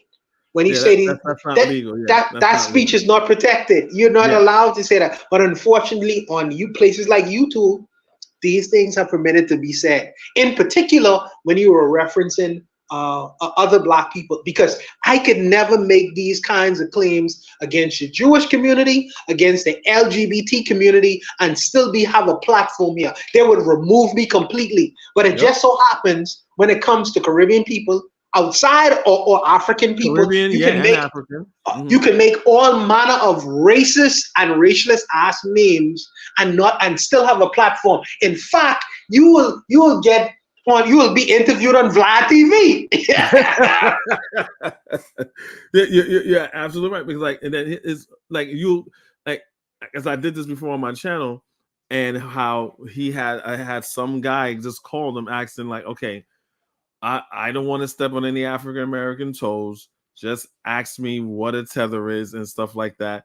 And he'll talk about, well, you need to be more concerned about them flies around your face and stuff. Well, like the things he was saying was like some shit I heard from the 80s from freaking Feed the Children. They all think that Africa is in the jungle somewhere on the Serengeti or in this or and everyone is living, you know what I'm saying, in the bush. But this is the image that he's reflecting. And I'm like, when I could do the same thing here. If I was to be a bastard, then I could be like, okay, I'll do the same. I was tempted to do the same. I was tempted to have a YouTube channel called the Nasheed Tariq channel, and all the things he do, I do it in reverse, because he's in a glass house. That's like me going into America, going to trailer parks, right? Looking at people, how do people live in trailer parks, shanty towns, and how they live. Why are you looking at the most lonesome, impoverished places in Africa? Like Africa doesn't have a middle class and the upper class. It's right? Kofi, it's worse than that. In every society, you look at the best of the society and you take from the best of the society. You don't go in the worst of the society and say, this is what represents 1 billion African people. That's ridiculous. That's like me going to the worst parts of Alabama, the worst parts of Mississippi, and say, this is the true American person. Exactly. America doesn't do that. They say when they platform anyone, they're going to always put their best up, people who went to Harvard or Yale or Cambridge, to be their representative and say, this is who the true American is. But really and truly, well, we know that many Americans are the people who are undereducated, are the people with the mullet cuts. But that's not what they do. They put the best out there. So why would you, when you represent other people from other nations, you want to put the people who have not evolved yet to the station in life where you have evolved? That's a really odd. If I was to do that to you, you know what you could say? You could say I'm being a bigot and I'm hating on you. That's what you could say. Yeah, and I said all the time, I always tell people, I was like, let me understand this. So you're FBA and you're pro-Black, right?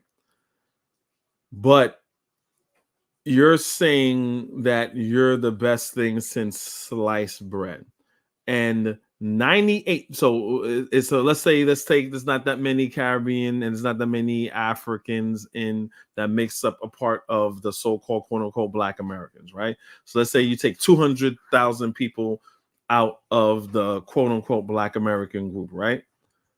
So you're saying you're the cream of the crop versus hundreds of millions of other Black people.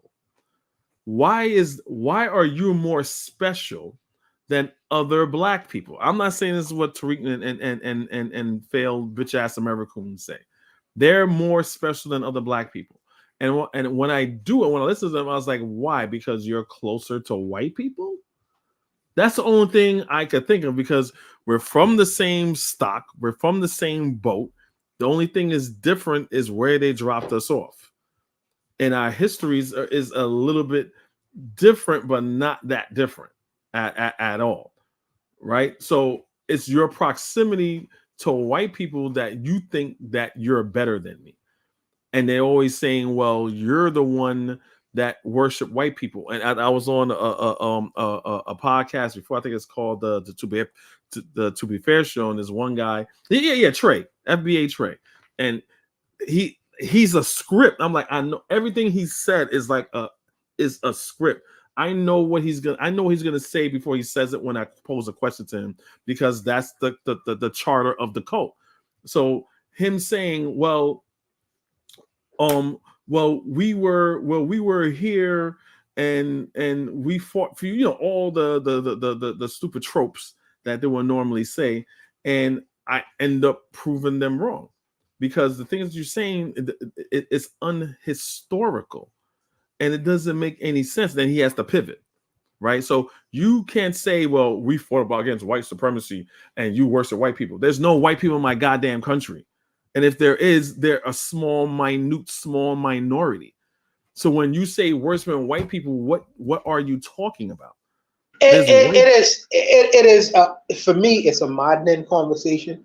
I try to keep my temper down when I have conversations with people like FBA Trade, because if you say we worship white folks, we take that and I have asked them before. I say, you say that you want to delineate from Africans and you want to delineate from Caribbean people because we look down on you. But I'm asking FBA Trade and people like his law, when are you going to delineate from the white man? Because they don't only look down on you, they lynch you, they murder you, they murder your children, they murder your wives, but yet on Monday morning you still show up to work in their businesses. You still have that white Jesus up on your wall. You still try to speak, act, you still buy their clothes, their products. You still go to McDonald's every day, but you say that we have a worship syndrome for the white man. and that's why you're right. It makes no sense. And I'm like, how we have, like, I'm not trying to say be like us, but again, I always say it's a funny argument saying, because what Tariq say, oh, your country's failed. I'm like, how are we a failure? You know what? I'd rather live in a failed, dusty country. You know what? It's my country. It's my dust. I own the dust. That you don't even own the dust or the Windex that you clean your windows with. You didn't manufacture it. You didn't buy it. Uncle Sam can come and get it anytime, right? I said we don't have a Trayvon Martin. We don't have a Eric Garner. We don't have a Sean Bell. We don't have those things. So what white people are we trying to get in good graces for? To me, it's projection. You get in good graces with white people because they're killing you. They ain't killing us. It's projection. And I understand conditioning, and I understand mindset. I don't not want to cast aspersions against some of my black brothers in the Americas who do not deserve it, because we are all fighting to get so-called this idea of freedom. But when you try to disparage me continuously and you make caricatures about me, I have to bite my tongue, because I have to consider, well, wait a minute. There are some, not 45 million black Americans don't think this way. Okay? So I always have to bite my tongue in that, because I have to be very careful. Disclaimer. Absolutely. Disclaimer, yes. I don't want to attack people who don't deserve it. But because I could get into statistics too. I said, well, you represent 13% of the American population, but you represent more than 51% of the murders committed there. What does that say about your community, brother? I could get into these back and forths, but I don't want to do that. And the only reason I don't do that is because I am reminded, Bawana, not everybody deserves this back and forth. Not everybody deserves for you to cast aspirations against them. Let me answer that because that statistic depends on what type of mind frame you have in this country. Whether you have a Republican mind frame or you just have a normal apparatus of thinking, right? Because if that's the reason for that disparage is racism, and then it will be the Republican conservative ideology. Well, there's racism, but racism is not that bad. It just has to do with black Americans and black people as a whole need to pull themselves up by their bootstraps, and they're lazy. They don't go to work on fatherless homes. But all these had to do with the policies that white people of this country has been putting in since Reconstruction that goes against black people having some type of cohesion in order for them to do what they want to do, from redlining to just all types of discrimination, to housing discrimination, to work discrimination, to so to answer that, I'm like, hey, look, if someone was to say, there's black people that says that, there's black Americans that say that, right? But they have a Republican mindset, and they think that all they buy into this the racist ideology that black people are just inherently dysfunctional and unproductive, and that's absolutely not true. Okay, So Kofi, I want to ask you a question. And this is a legitimate question. Okay, so my brother lives in South Carolina, right? He went to America. He lives in South Carolina. He worked. He got a house for himself. He married an African American woman. He's a stepdad. To a woman who already had a child, African American child. The father did what he did, run away, whatever. So he was able to put his wife in a house. He's not an African American. He had a Bahamian passport. So how is he able to do what he did? And you've been in the country for 400 years, and you telling me all these reasons why you can't do the same thing a man who come from a third world country had the ability to do. Explain that to me, please. With respect to all who listening. I don't know the variables. There's a lot of things that people are very dynamic. I don't know what her situation was. I don't know what his situation was. I don't know what her baby father's situation was. All those things would matter. So I can't really give a real concise answer to that. But if we have someone of that ilk, right, who has a responsibility and this is not in his child's life, and he would tell and will have an FBA talking point, then who the hell are you for me to talk to me when I'm able to come here, literally be the cleanup man and be a better man than you? And with a Bahamian accent, you're telling me, oh goodness, I don't want to go here. Let's change it. Because look, I know. I'm a type of person. I'll be very honest. I know people, I know more men, black men, American or not, or have a so-called American mindset, right, that are in their children's lives versus the ones that are not, right? And this goes across the board. Doesn't matter if you're a black American, doesn't matter if you're a Caribbean or an African. And that's within my circle that I've seen, right? That I could appreciate, right? I don't know the intricate details, but to me, the bottom line is, if your daughter or your son needs help, that you should be able, as a grown ass man in your 40s and your 50s, you should be able to facilitate it. If your daughter calls you, a daughter that you didn't raise really at all, her mother mostly raised her, like, Dad, I need $50. I ain't got it. When my people in my family, my people in my family, young people in my family, say, hey, Uncle Kofi, can I get $30? I'm hungry. I don't even ask what's up with your father, because I know what's up with your father. You know what I'm saying? It's a sad thing, but I wouldn't put that on all black Americans. Like I said, I would never do that either. I'm asking the question. I'm asking the question for a legitimate reason. You telling me all these structural. I can give you an FBA answer. The FBA answer is that give me an answer. Well, when you come in this country, the United States give you a whole bunch of money. I'm like, is that right? Please tell me what that grant is. Because my parents came here. My father on Nordstrom Avenue in Pacific.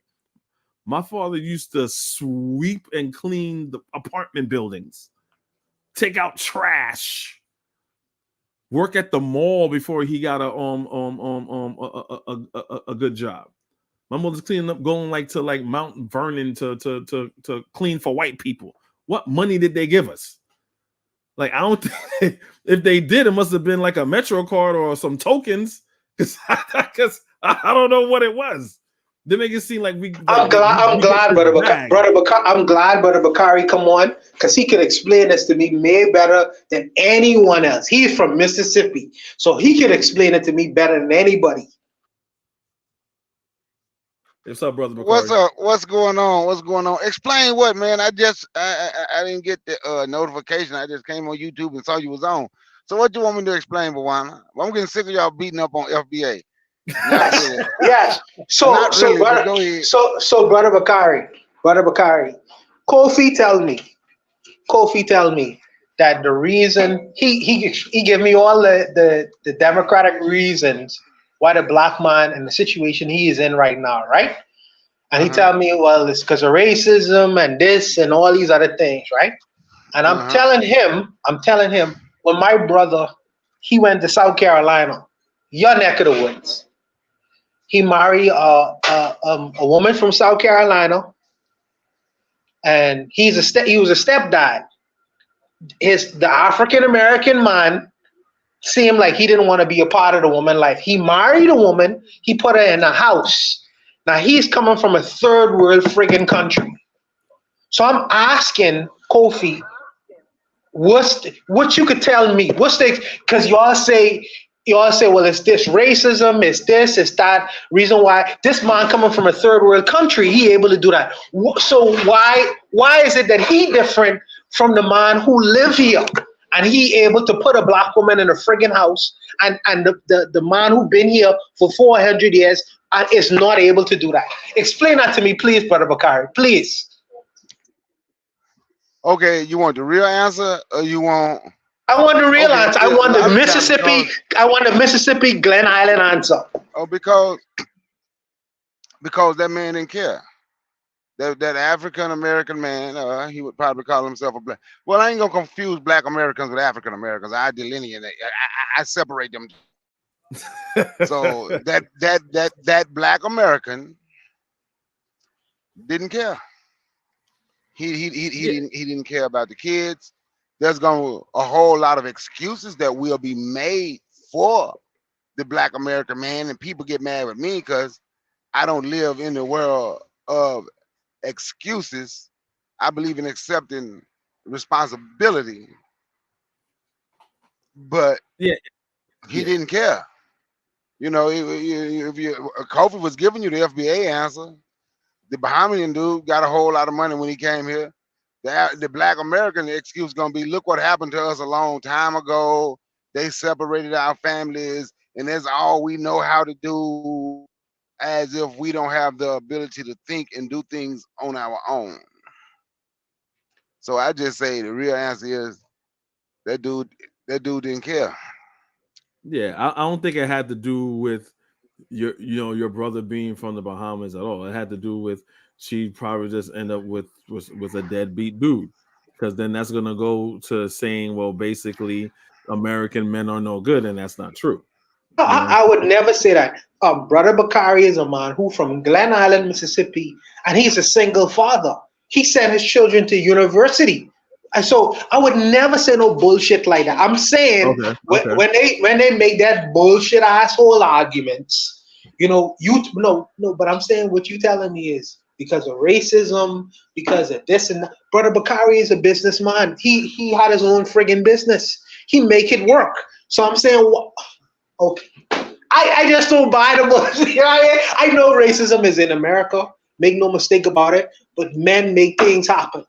That's what I'm saying. Men could figure out a way to make things happen. That's what I think. Well, we got a person. You notice. Hey, let me say this right quick, because then I'm gonna have to listen offline. I just want to come on and speak to my brothers, but I'm gonna keep listening. Say this quick. Listen to me. Stop listening to me, because I said it's time for us to take responsibility for things that we can do.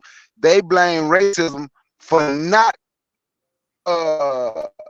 avoiding foreigner stores in the community. If they're not black, don't go there.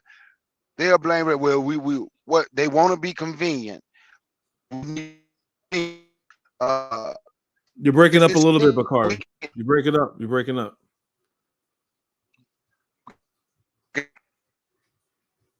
Yeah, you're breaking up real bad. I don't know if you're on your phone or whatever, but you're breaking up. Yeah, I'm on my phone. About now. Oh man, Nah, you're still breaking up a little bit. I'm still You breaking can up. All try, right, I'm on. yeah, try to go Call out me. and come back in. I'll just read the message board. All right. All right. So we have only saying, it says you shouldn't hate Black Americans. It will make you bitter. It will make you bitter.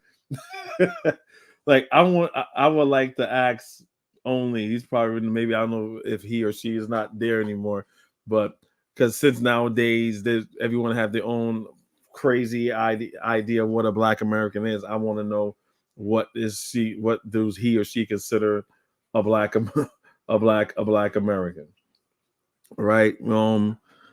We have I don't have my glasses. Damn, facility for whatever. I'm Black and I'm just learning about Haitian people, right? Okay, that's very good. Like the thing that I know about Haiti, that I know about the whole Haitian thing, is because I'll be the first to tell you, and I'm ashamed of it.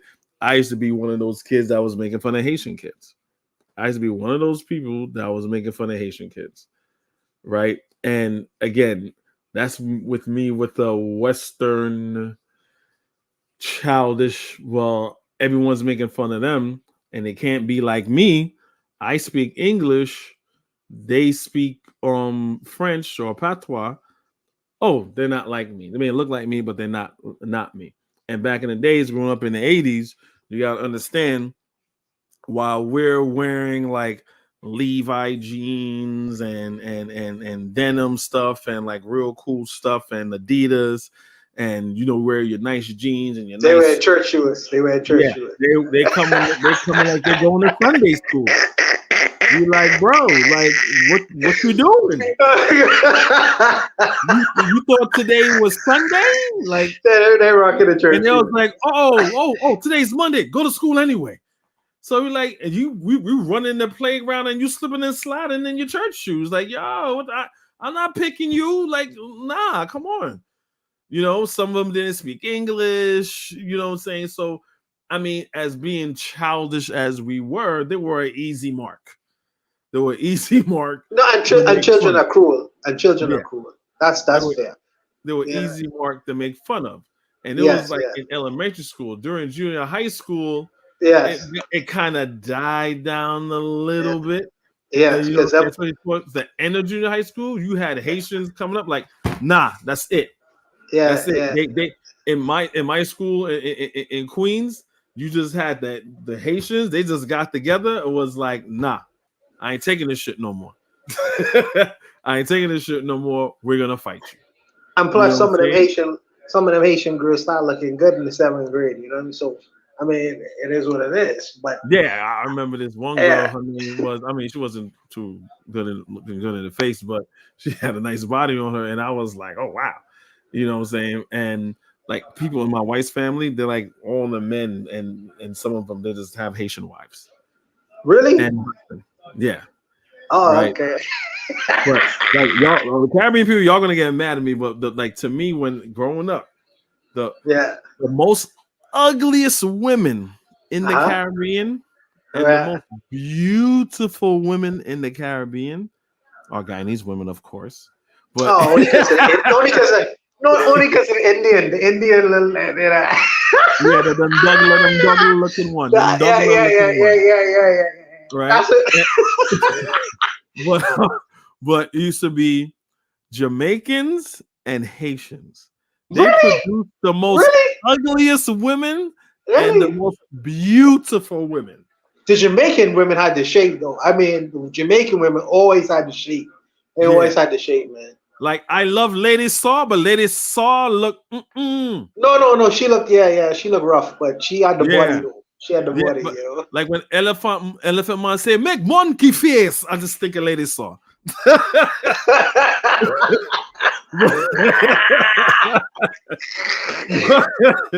But then you got Maca Diamond and Maca Diamond look good. Yeah, Patra still look good. Well, I think that what people don't recognize, most people on the East Coast, is that there was a hodgepodge of black folks, concentrated black folks from all around the world.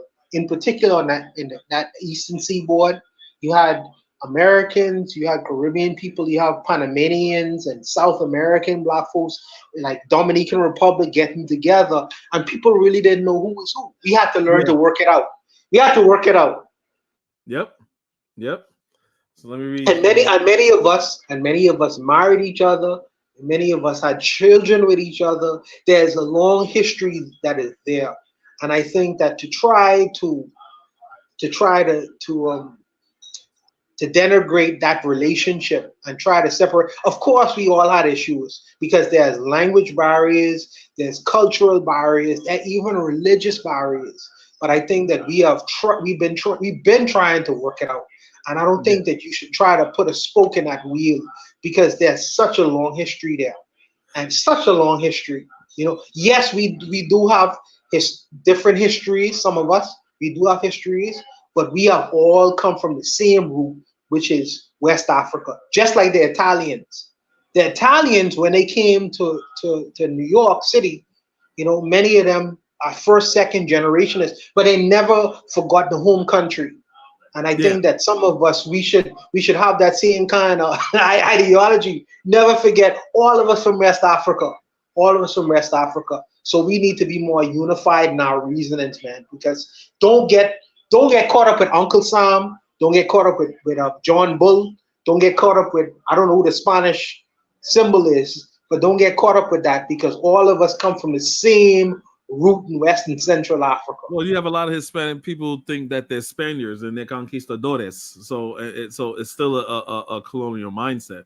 But one thing I do realize is that a Jamaican would, from my experience, will not disparage a Trinidadian. A Trinidadian will not disparage a Bahamian. A Bahamian will not disparage someone from St. Kitts. A Katisha wouldn't disparage. So in the Caribbean, we kind of have, because our cultures are very similar or extremely similar. It's like a 90%, like you call fried dumpling and someone gonna call this bakes and this one gonna call it this. It's you know what I'm saying? It's pretty much the same thing. And coming into America, it's still the same thing, but I think all this negative rhetoric is coming from people who don't know other people from the Caribbean, so they're able to say nonsense. So only says there are a ton of illegal whites on the African continent for sure, but probably in Caribbean as well. Like I don't know about a whole bunch of illegal white people in the Caribbean. That'll be new to me, right? And Nick says I lived in a Haitian household for almost 5 years. I learned a lot. So did I. One of my best friends is Haitian, and tell you another quick story. So my Jamaican friend that I knew since elementary school, right? We were doing the same nonsense. What Haitian people this, Haitian people that, but we have Haitian friends, but we were still crack jokes, right? So my friend that I knew, he knows him, but he only knows him through me. So around we're like in high school age. So every Thanksgiving we go to each other's houses. So they come to my house, right? My mother will make some bread and some this or whatever, eat at my house. Go to his house. Then we go to my Haitian friend's house for the first time. So my Jamaican friend is like, yo, we're gonna go to Steve's house. Steve's house? We're going to that. We're going to a Haitian yard. I'm like, come on, man, chill, man, chill. So we at the table. He's questioning the lasagna. Like, bro, what that? That thing don't look no good. Foolishness. It's foolishness. I'm like, bro, that it's regular food. Yeah, it's foolishness. It's such a stigma of Haitians that he could see food that he know what it is and he will question it. Like, bro, that's just I don't know why we have this axe to grind with Haitian people. Haitian people is the people we appreciate. I don't know. It's conditioning, but Haitian people are the people we should be embracing. Exactly. The fact that they get us our freedom. You know, in fact, they're the first people historically to create a record of people who were enslaved to actually gain their freedom and independence. These are the people who we should embrace. And I think as a part of our conditioning that we have such skepticism when it comes to Haitian people, because these are the people we should embrace. That's the first Wakanda. Yeah. So Nick also said, over time, certain industries Black Americans just did not participate in. Example, corner stores, yada yada yada. Now, a long time ago, I don't know how true that is, but they even had like some people saying like when it comes to when a Black people wants a corner store, they'll deny them. Really, a corner store, you're rent unless you owning the building, right? You're just renting it. But they're saying, well, oh, they'll give it to Asian or Arab, or I heard one of them say, or someone from that's Caribbean descent, will give it to a Black American. Now, my whole thing, I was like, okay, let's say the other is true.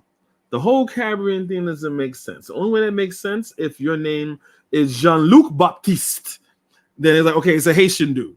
But if you're coming from anywhere of the English Caribbean, how the hell do they know if you're from the Caribbean? That always boggles my mind.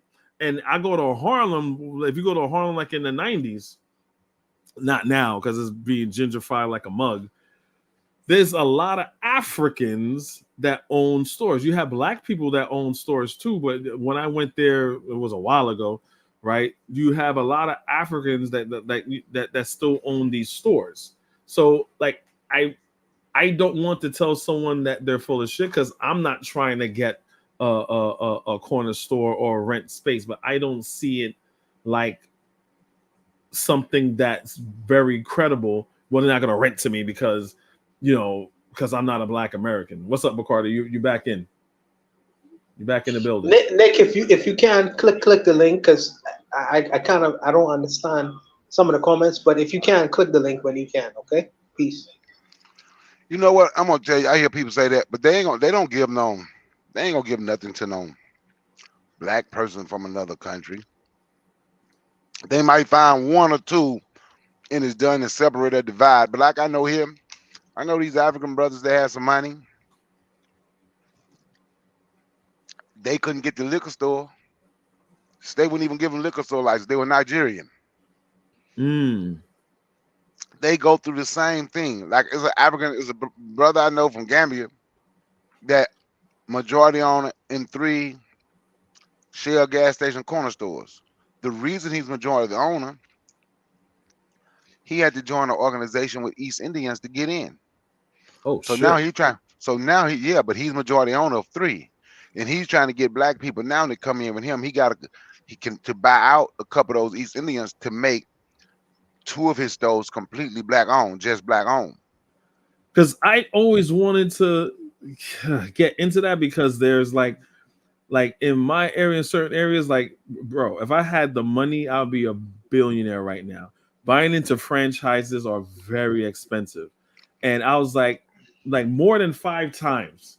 My wife will tell me, she's like, you're going to be mad. I'm like, what? I was like, you know what, do good business right here. If you open up a this here, you open up a that here, right? Even though I was like, okay, you need capital or I need like a partner. And the same idea that I have, someone opens it up and they're killing it. I'm like, because they have partners, and we don't want to partner with each other.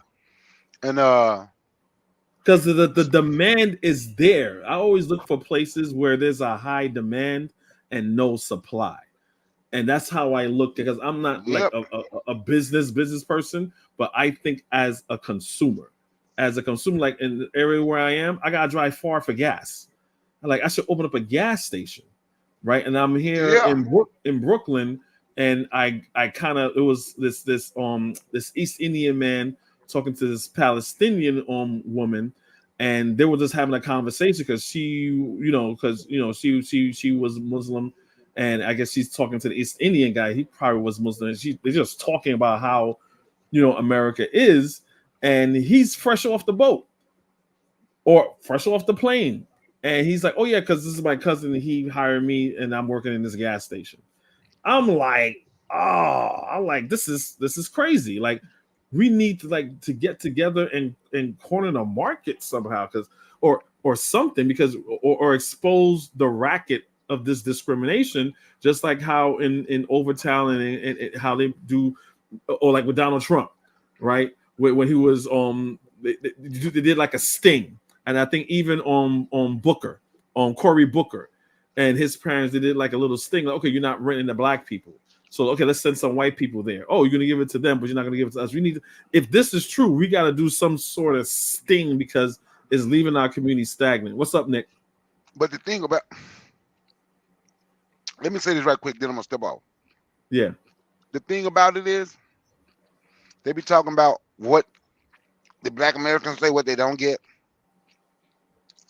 They ain't trying to get nothing.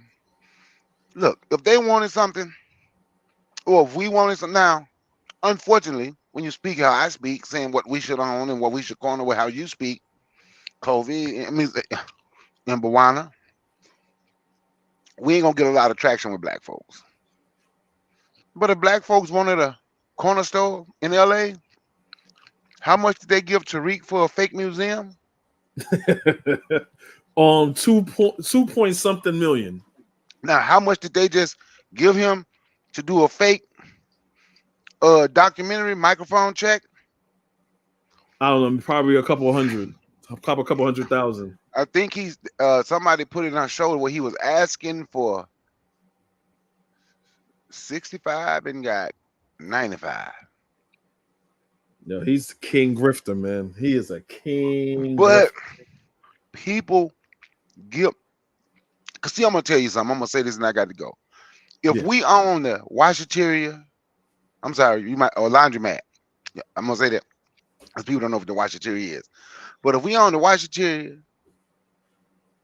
the corner stores, the gas station, the nail salons, the beauty supply stores, if we closed the borders in our community and stood strong and locked it down, we'll be in control. But another reason we don't do it, it take accountability, bruh. Now you got to be responsible. Right now, you don't have to be responsible for nothing but saying, look what they did to us and they owe us reparations. But then when I mentioned, like Bawana sent me that thing the other night, and I got on and I mentioned like what we can do. Stop giving your money to these Arabs, East Indians, and all these other folks in your community, the Koreans, the Chinese, all these people. They just went right back to talking negative about black people because they don't have a problem with anyone else. They don't want to be responsible for nothing. They just only want to say, and as long as we have the built-in excuse, the reason we don't do something is because we'll never go anywhere. Like I was saying before I got off, that's why I said some of the few people that used to listen to me, stop listening to me. Because I told, man, I'm done blaming white people for every damn thing when I can sit here and look and see that there's things that we can do that we refuse to do. I'm just not doing that no more. But they think, but the argument, the counter argument would be that there is a economic glass ceiling. Because they're gonna say, look at Rosewood, look at on Greensboro, look at and I do understand that, but this is where my Pan-Africanism comes in. I was like, all right, boom. Still do what you got to do, right? But have international relationships, right? You have to be like an octopus. Your tentacles got to be everywhere. They cut off one tentacle, you're good. You got other 5-6 tentacles elsewhere, and you're still good. You know what I'm saying? But if you're going to put all your eggs in this red, white, and blue basket, of course that's what's going to happen. That's why I don't understand FBA is like, oh, we hate the white man. The white man. Fuck Pan-Africanism. Okay, so who are you going to trade with? The same people that you're saying that you're around. It's like a vicious circle. They don't hate the white man. They love the white man. They hate black people. Their biggest, I'm gonna tell you right now, and I always ask this question and they never give an answer. But why don't you hear me ask this question several times? If they gave the black American reparations right now, would anything change? They don't like to answer that question. So I always tell them, no, nothing would change. You know why nothing would change? Let's say they gave all of them $1 million. Mm-hmm. Won't nothing change because if you're not trying to do something for yourself now. Just because you get $1 million ain't gonna make you want to do something for yourself. You just gonna go give your money to the same people you giving it to. It's gonna be a Dave Chappelle skit. It's gonna be a day. Everyone's Exactly. gonna buy rims. They're gonna. Everyone's gonna open up You know what? I don't like saying that because you have some business-minded black people, but the thing about it is that I heard some people will say like even though they're not African. If you're not African, then I always say shut the fuck up if you're not African, because reparations is for what happened to your African ancestors. So with that money, if they were still around, what would they do with it? Right? Most of them went back, couldn't really go back home because their generations removed. But what they would have did with that money is what they did in Greensboro, what they did in Tulsa, what they did in Rosewood. They would have came together with their money and try to do something with each other together. But I don't hear that. I hear shut up is not your money. Shut up, you're a Co- tether. COVID, look, I'm starting to pause people and they say, don't forget what they did in Mount Bayou, Mississippi. It is still standing. It is still the only black town, and nothing never lived there but black folks. Yeah. So what's up? What's up, Nick? How you doing? But I'm gonna listen offline now, man. I'm gonna listen offline. All right, Thanks for Bakari. letting me speak. Thanks for coming All through, right, Bakari. Hey, Nick, peace what's out. up? Peace. Nick, you there? I don't. Yo, Buana, you hear her? No, I think that the same thing happening to Nick. Probably needs to go on her phone if she's on a laptop because we can't hear you, Nick. So if you can go on your phone, if you can, and come back in. Yeah, I think that but Kari is right in some of the things that he was saying when it comes down to practical solutions. The people talk a lot. People talk in terms of what they really want. It's like that fat girl, Kofi. You know that at the beginning of the year, the fat girl promises to go to the gym, promises to work out, but what she says at the beginning of the year doesn't show up in what she does through the actual year itself, which is going to the gym and working out. And I think that Yeah. black people say that they claim a thing, but you have to watch a person's actions to really understand what they really want. What they really want. Watch the people's actions, not necessarily what they say. You know, for all intents and purposes, Dr. Umar, I've been talking about this school for about 13 years. You know, so what is showing up? He's still Yeah. talking. Hit the cash app. Hit the cash app. You know, Yeah. if I you're really knew him. I knew him when he was talking about it because my wife was a teacher and he wanted to open up the school. He had to get certain certifications, and I think he wanted to do some type of not an internship. I forgot what he called it. He was like, "Let me know if your wife could have me do whatever, teach or whatever at the school while I get whatever." So I was like, "Oh wow!" And it was like what 2015, maybe 15. 2016. 15. Now he's talking about, Nick, if you're talking, I still can't hear you. Now he's talking about Well, getting hold on, let's see. massage. Hold on. Let me see if we get Nick. Are you there? Are you there? Can you hear me Oh, now? yes, Yeah, we I can can hear hear you you. now. Oh, hi. Good evening. How's everyone? Doing good. Welcome, welcome. Wonderful, wonderful. Oh, well, thank you for having me again. I apologize. I was on my laptop. I'll have to remember that if I connect with you, I need to connect with you through my phone. I was listening earlier to the conversation, and before the gentleman, I forgot his name, before he dropped off, I was going to say, um, in addition to that one town that he always gives a shout out to that's still standing, I was going to say, oh, but Eatonville is still also in the rankings as well. So I just want to always make sure that we remember that there are other towns that are still standing strong that are black owned in America. Every town did not cave in. Some are more developed than others. Some progressed more than others. Some of them um, had some progress and was able to create some sort of government, and some of them are just towns and districts outside of county jurisdictions or whatever. So, but there are many towns that are still standing that are not really thriving, but the legacies are definitely there. People pass through these places on the road all the time, all throughout the United States, and they're probably clueless in terms of what the history is for those particular areas. They may just see dilapidated places, ugly places, places that look abandoned, and but there's a lot of rich history throughout this country. Nick, what if I was to tell you that if the Edenville was promoted more, like as an African American town? See, people from outside of the United States, the contiguous United States, I'm in we the would United love. States, and I didn't. I'm sorry, not to cut you off, Juana. I'm in the United States, and I even didn't know about that. No, I know Edenville. I know Edenville. That's in Florida, right, Nick?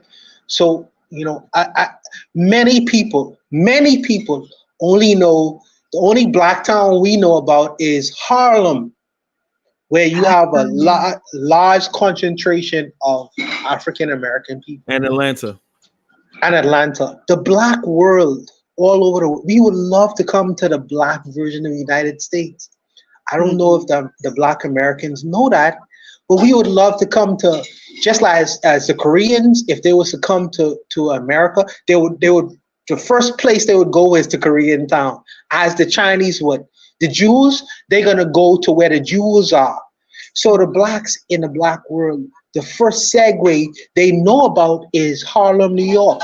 So they want to know about places like Edenville. I think that there needs to be more outreach, because Absolutely. everybody knows. Yes, everybody knows about the African American experience. Mhm. The black world does. The black world wants to familiarize themselves with the black American people, and I think that there needs to be more outreach in terms of the world. You're not only a local people; you're a global people. And I think that sometimes some Black Americans don't get that, because the whole Black world has heard about your experiences in America, and we would love to commune with our brothers and sisters in the Americas. I think that you all forget that sometimes. Mhm.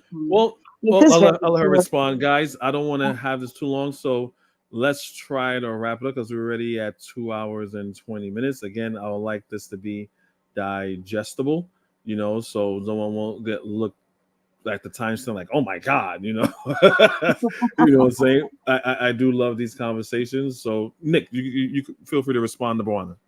Uh, I definitely agree. I feel like a lot of the sentiment that's in the air that's brewing now, by and large, you can tell people that still carry a level of shame in their approach to this um, conversation. And the people that carry the shame usually are the ones that are not objective. They definitely have a woe is me type mentality, and they're not willing to accept truths, regardless of what the truth actually is. But then you also have people that are entering this space now that are also not carrying a shame, but is extremely proud, and feel very confident and very strong in any level of truth that's presented, and can take truths and say, yeah, that's what happened, and that's history, and that's fact, and this person did this and this person did that. And I feel like as these conversations move forward, we will continue to weed out those who we will choose to spend time with and converse with and have these kind of conversations with, and those that we will just leave to the wayside, and just leave them where they are in their misery. This is a season for the cream of the crop rising to the top. And people with a certain mentality are just not going to make it in these days and times. And that's just a fact. If you Yeah. choose to be deceived, if you choose to not accept truth and move with truth, you are going to be left behind. And that's how the system wants you. So understand that everybody is not going to be saved. Everybody is not going to be convinced. Everybody is not going to make proper decisions to move forward in their lives. And that's just a time period that we're in. Everybody's just not going to make it, even though we would prefer for it to be that way. Um, that's not the reality, because there are too many other things that are outside of our control as a Black people as a whole. When you're talking about globally, um, it's just a time for us to leave certain foolishness to the wayside. I mean, if you hear somebody literally spouting off something that's ignorant about another culture because they literally haven't left the apartment complex, let alone the county that they live in, I mean, you just have to, it is what it is, particularly if they choose to continue to allow themselves to stay in that way. There's too much information available readily at people's hands, for us to not want to have a better understanding. And if you're approaching any situation with an agenda, if you're approaching a situation with anything like that, you're just going to get left behind. And that's just kind of where we are right now. Yeah, you hit the nail on the head. You're absolutely right. And you said something that I always say. If it's this finger pointing now, which I don't like, but I don't want to get caught up in the you started first type of thing. My whole thing, okay, let's say we both started first, right? If Mm-hmm. you're intelligent enough to know that someone's saying something, if you're an American and you have an African or Caribbean saying something ignorant about an American, you leave them alone. They're an idiot. Right. Absolutely. Absolutely.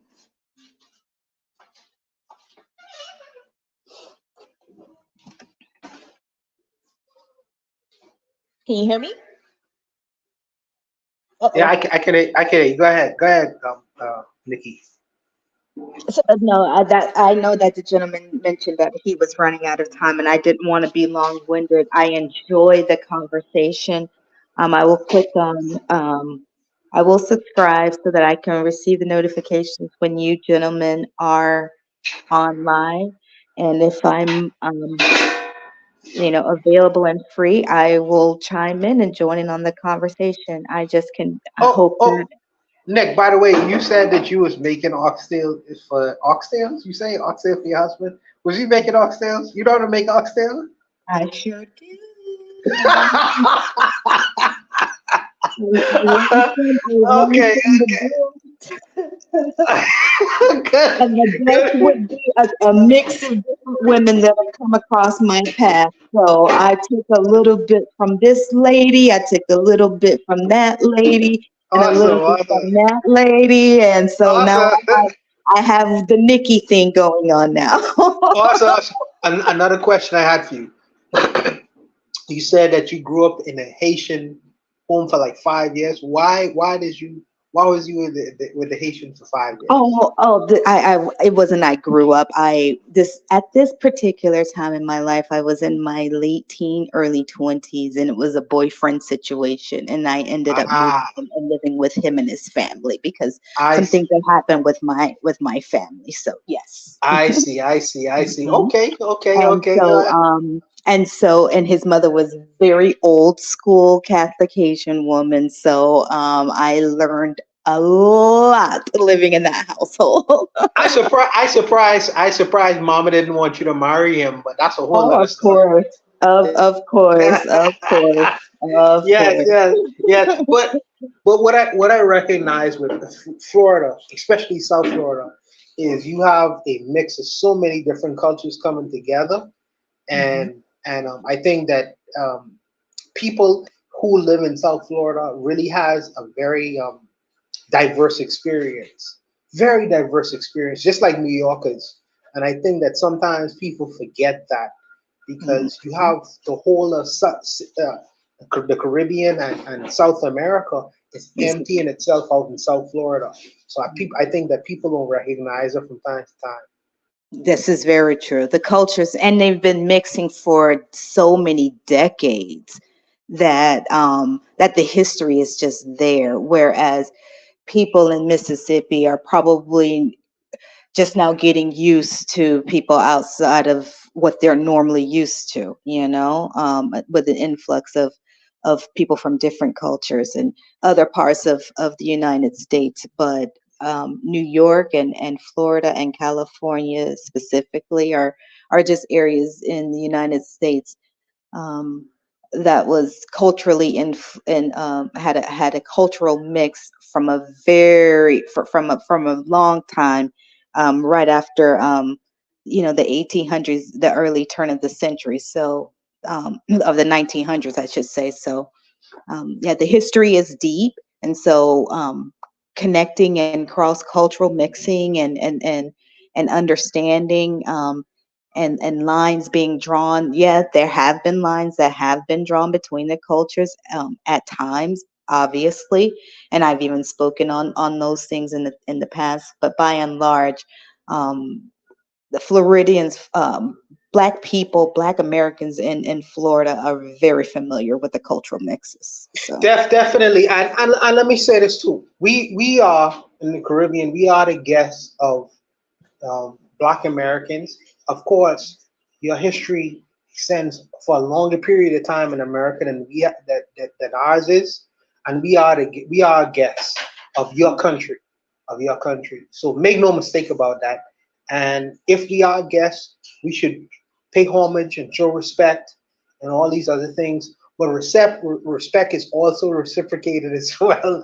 oh, absolutely. I think that sometimes you forget that. But we are guests. We are guests in your house, and so we respect all of the history with the Black Americans and what they have done, and all the efforts and strives that they would have made.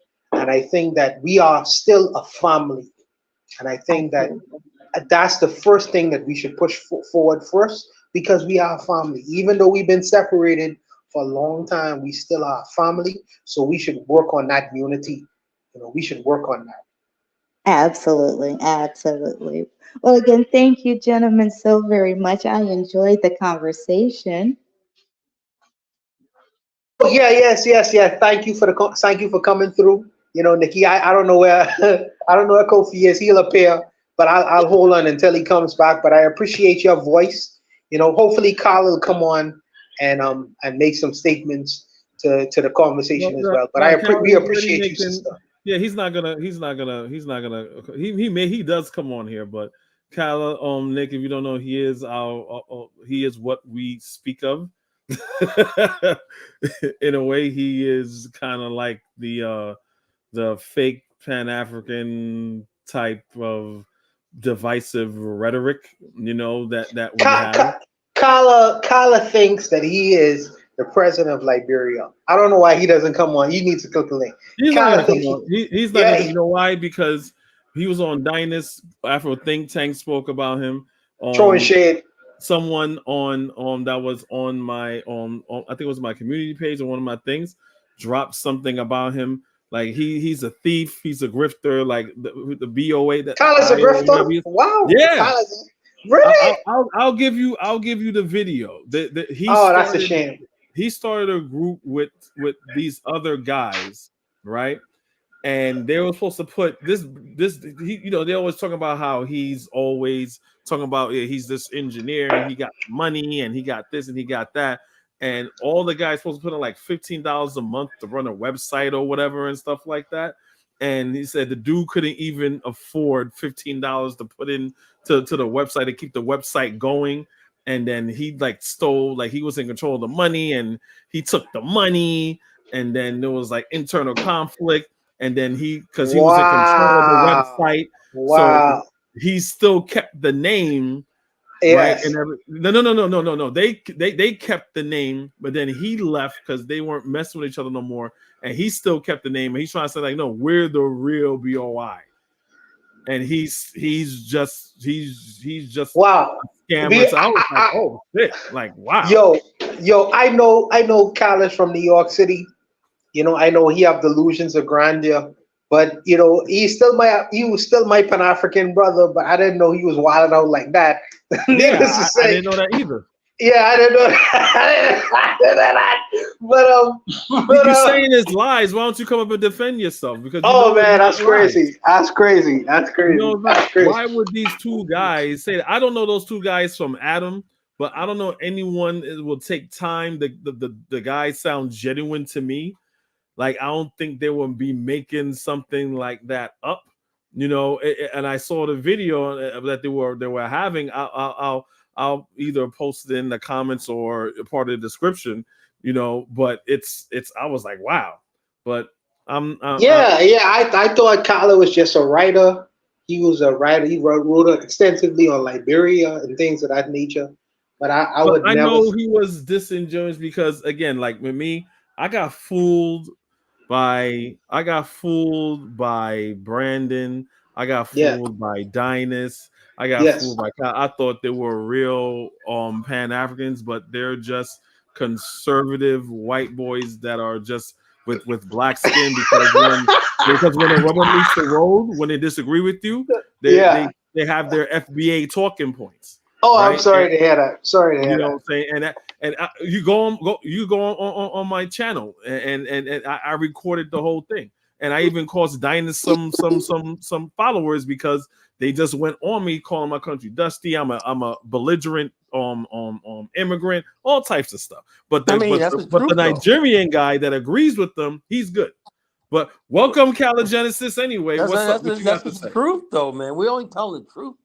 Kofi the Black Cricket, Kofi the Black Cricket. It must be opposite day because I'm the loudest person here. Every time I just scroll around the internet, right? Like a cricket got that annoying sound. I said, "Where's this thing at? Man? I got to put it out." A cricket. When a cricket gets in your room, you can't go to sleep. It's like Kofi. He's a black cricket. He's out here talking this nonsense. I guess he hooked up with holopsism. Holopsism talking a bunch of lies. Holopsism will be 6 years old in less than 2 years. The guy is a complete loser. He's I thought holopsism was your man, though. Yeah, he was, but I found out that he's really a bum, man. And Brandon found out he was a bum. Everybody found out he was a bum. Everybody. Do you have any people all the left people besides yourself because of him? All the people besides yourself that saying is a bum or fucking bums. No, check us out. Let me Brandon is a fucking bum. Let me tell you about me. What I did, right? Now, first of all, there would be no BAL with me because I built the concept. Everything came from me. I was a BAO long before I met Holub. I was studying infrastructure, science, everything with the Charlotte Science Institute for decades. And so when I met these guys online and whatnot, let's create a Pan-African organization centered around institutions and infrastructure and all the stuff like that. So Holub and I were friends. This guy was a student of mine. Because when I first met Holub, he didn't believe in government. He didn't believe in institutions, laws, and everything. He believed policy and laws were opinions backed up by a gun. He didn't believe that there was an organic thing called you could create a land with a constitution and stuff like that. He was an anarchist, when I first met him. So he did say that he grew up as pretty much somewhat as a Pan under like a whole Malcolm. Yeah, those dusty Pan Africans from back in the days. Those people never created anything. They never built anything. Right now we have Doherty, whatever like that, and I got a chapter, BAO chapter in Liberia, right? And we got a so-called UNIA chapter. Guess who's more powerful in Liberia? The UNIA chapter or my BAO chapter that I have in Liberia? Mine, because I'm connected to people who's actually doing stuff. All these people know how to do is get online, talking to stuff, and run them out. They're making that same accusation about you. I don't know either way. Hold up. First of all, I've never collected a dime from anybody. I've never made a money out of this. I self-published my first novel and everything. Everything I do the website, the social network here. I pay for that myself. And another thing about they said that I was taking $15. What happened was this: I created a BAO. I was going around, especially when I got on Dynasty Show. and I was able to start a PayPal account, and I said, hey, if you like the BALs, contribute. People start pouring money in, right? And I was handling it. So these guys thinking, I don't know what they thought it was, but now you're talking about a couple $1,000s, right?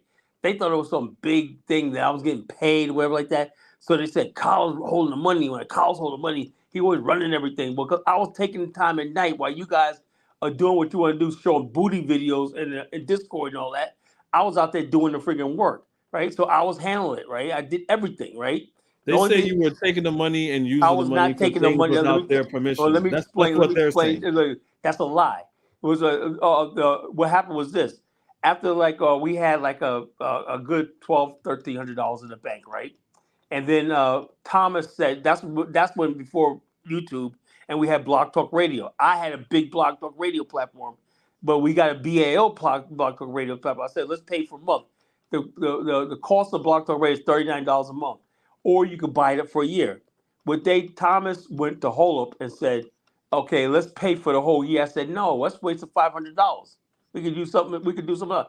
I want to print some stuff out and do some stuff like that with Yo, that money. Kala, hold on a second. I'm gonna end the show and y'all can still talk because I don't want this show to go on make it about this. So I'm gonna end the stream, but y'all still hang out. All right. All right. Well, the bottom line, you want to know the truth. I wanted to go public. You want to know Can the truth. What happened? I want to ask a question.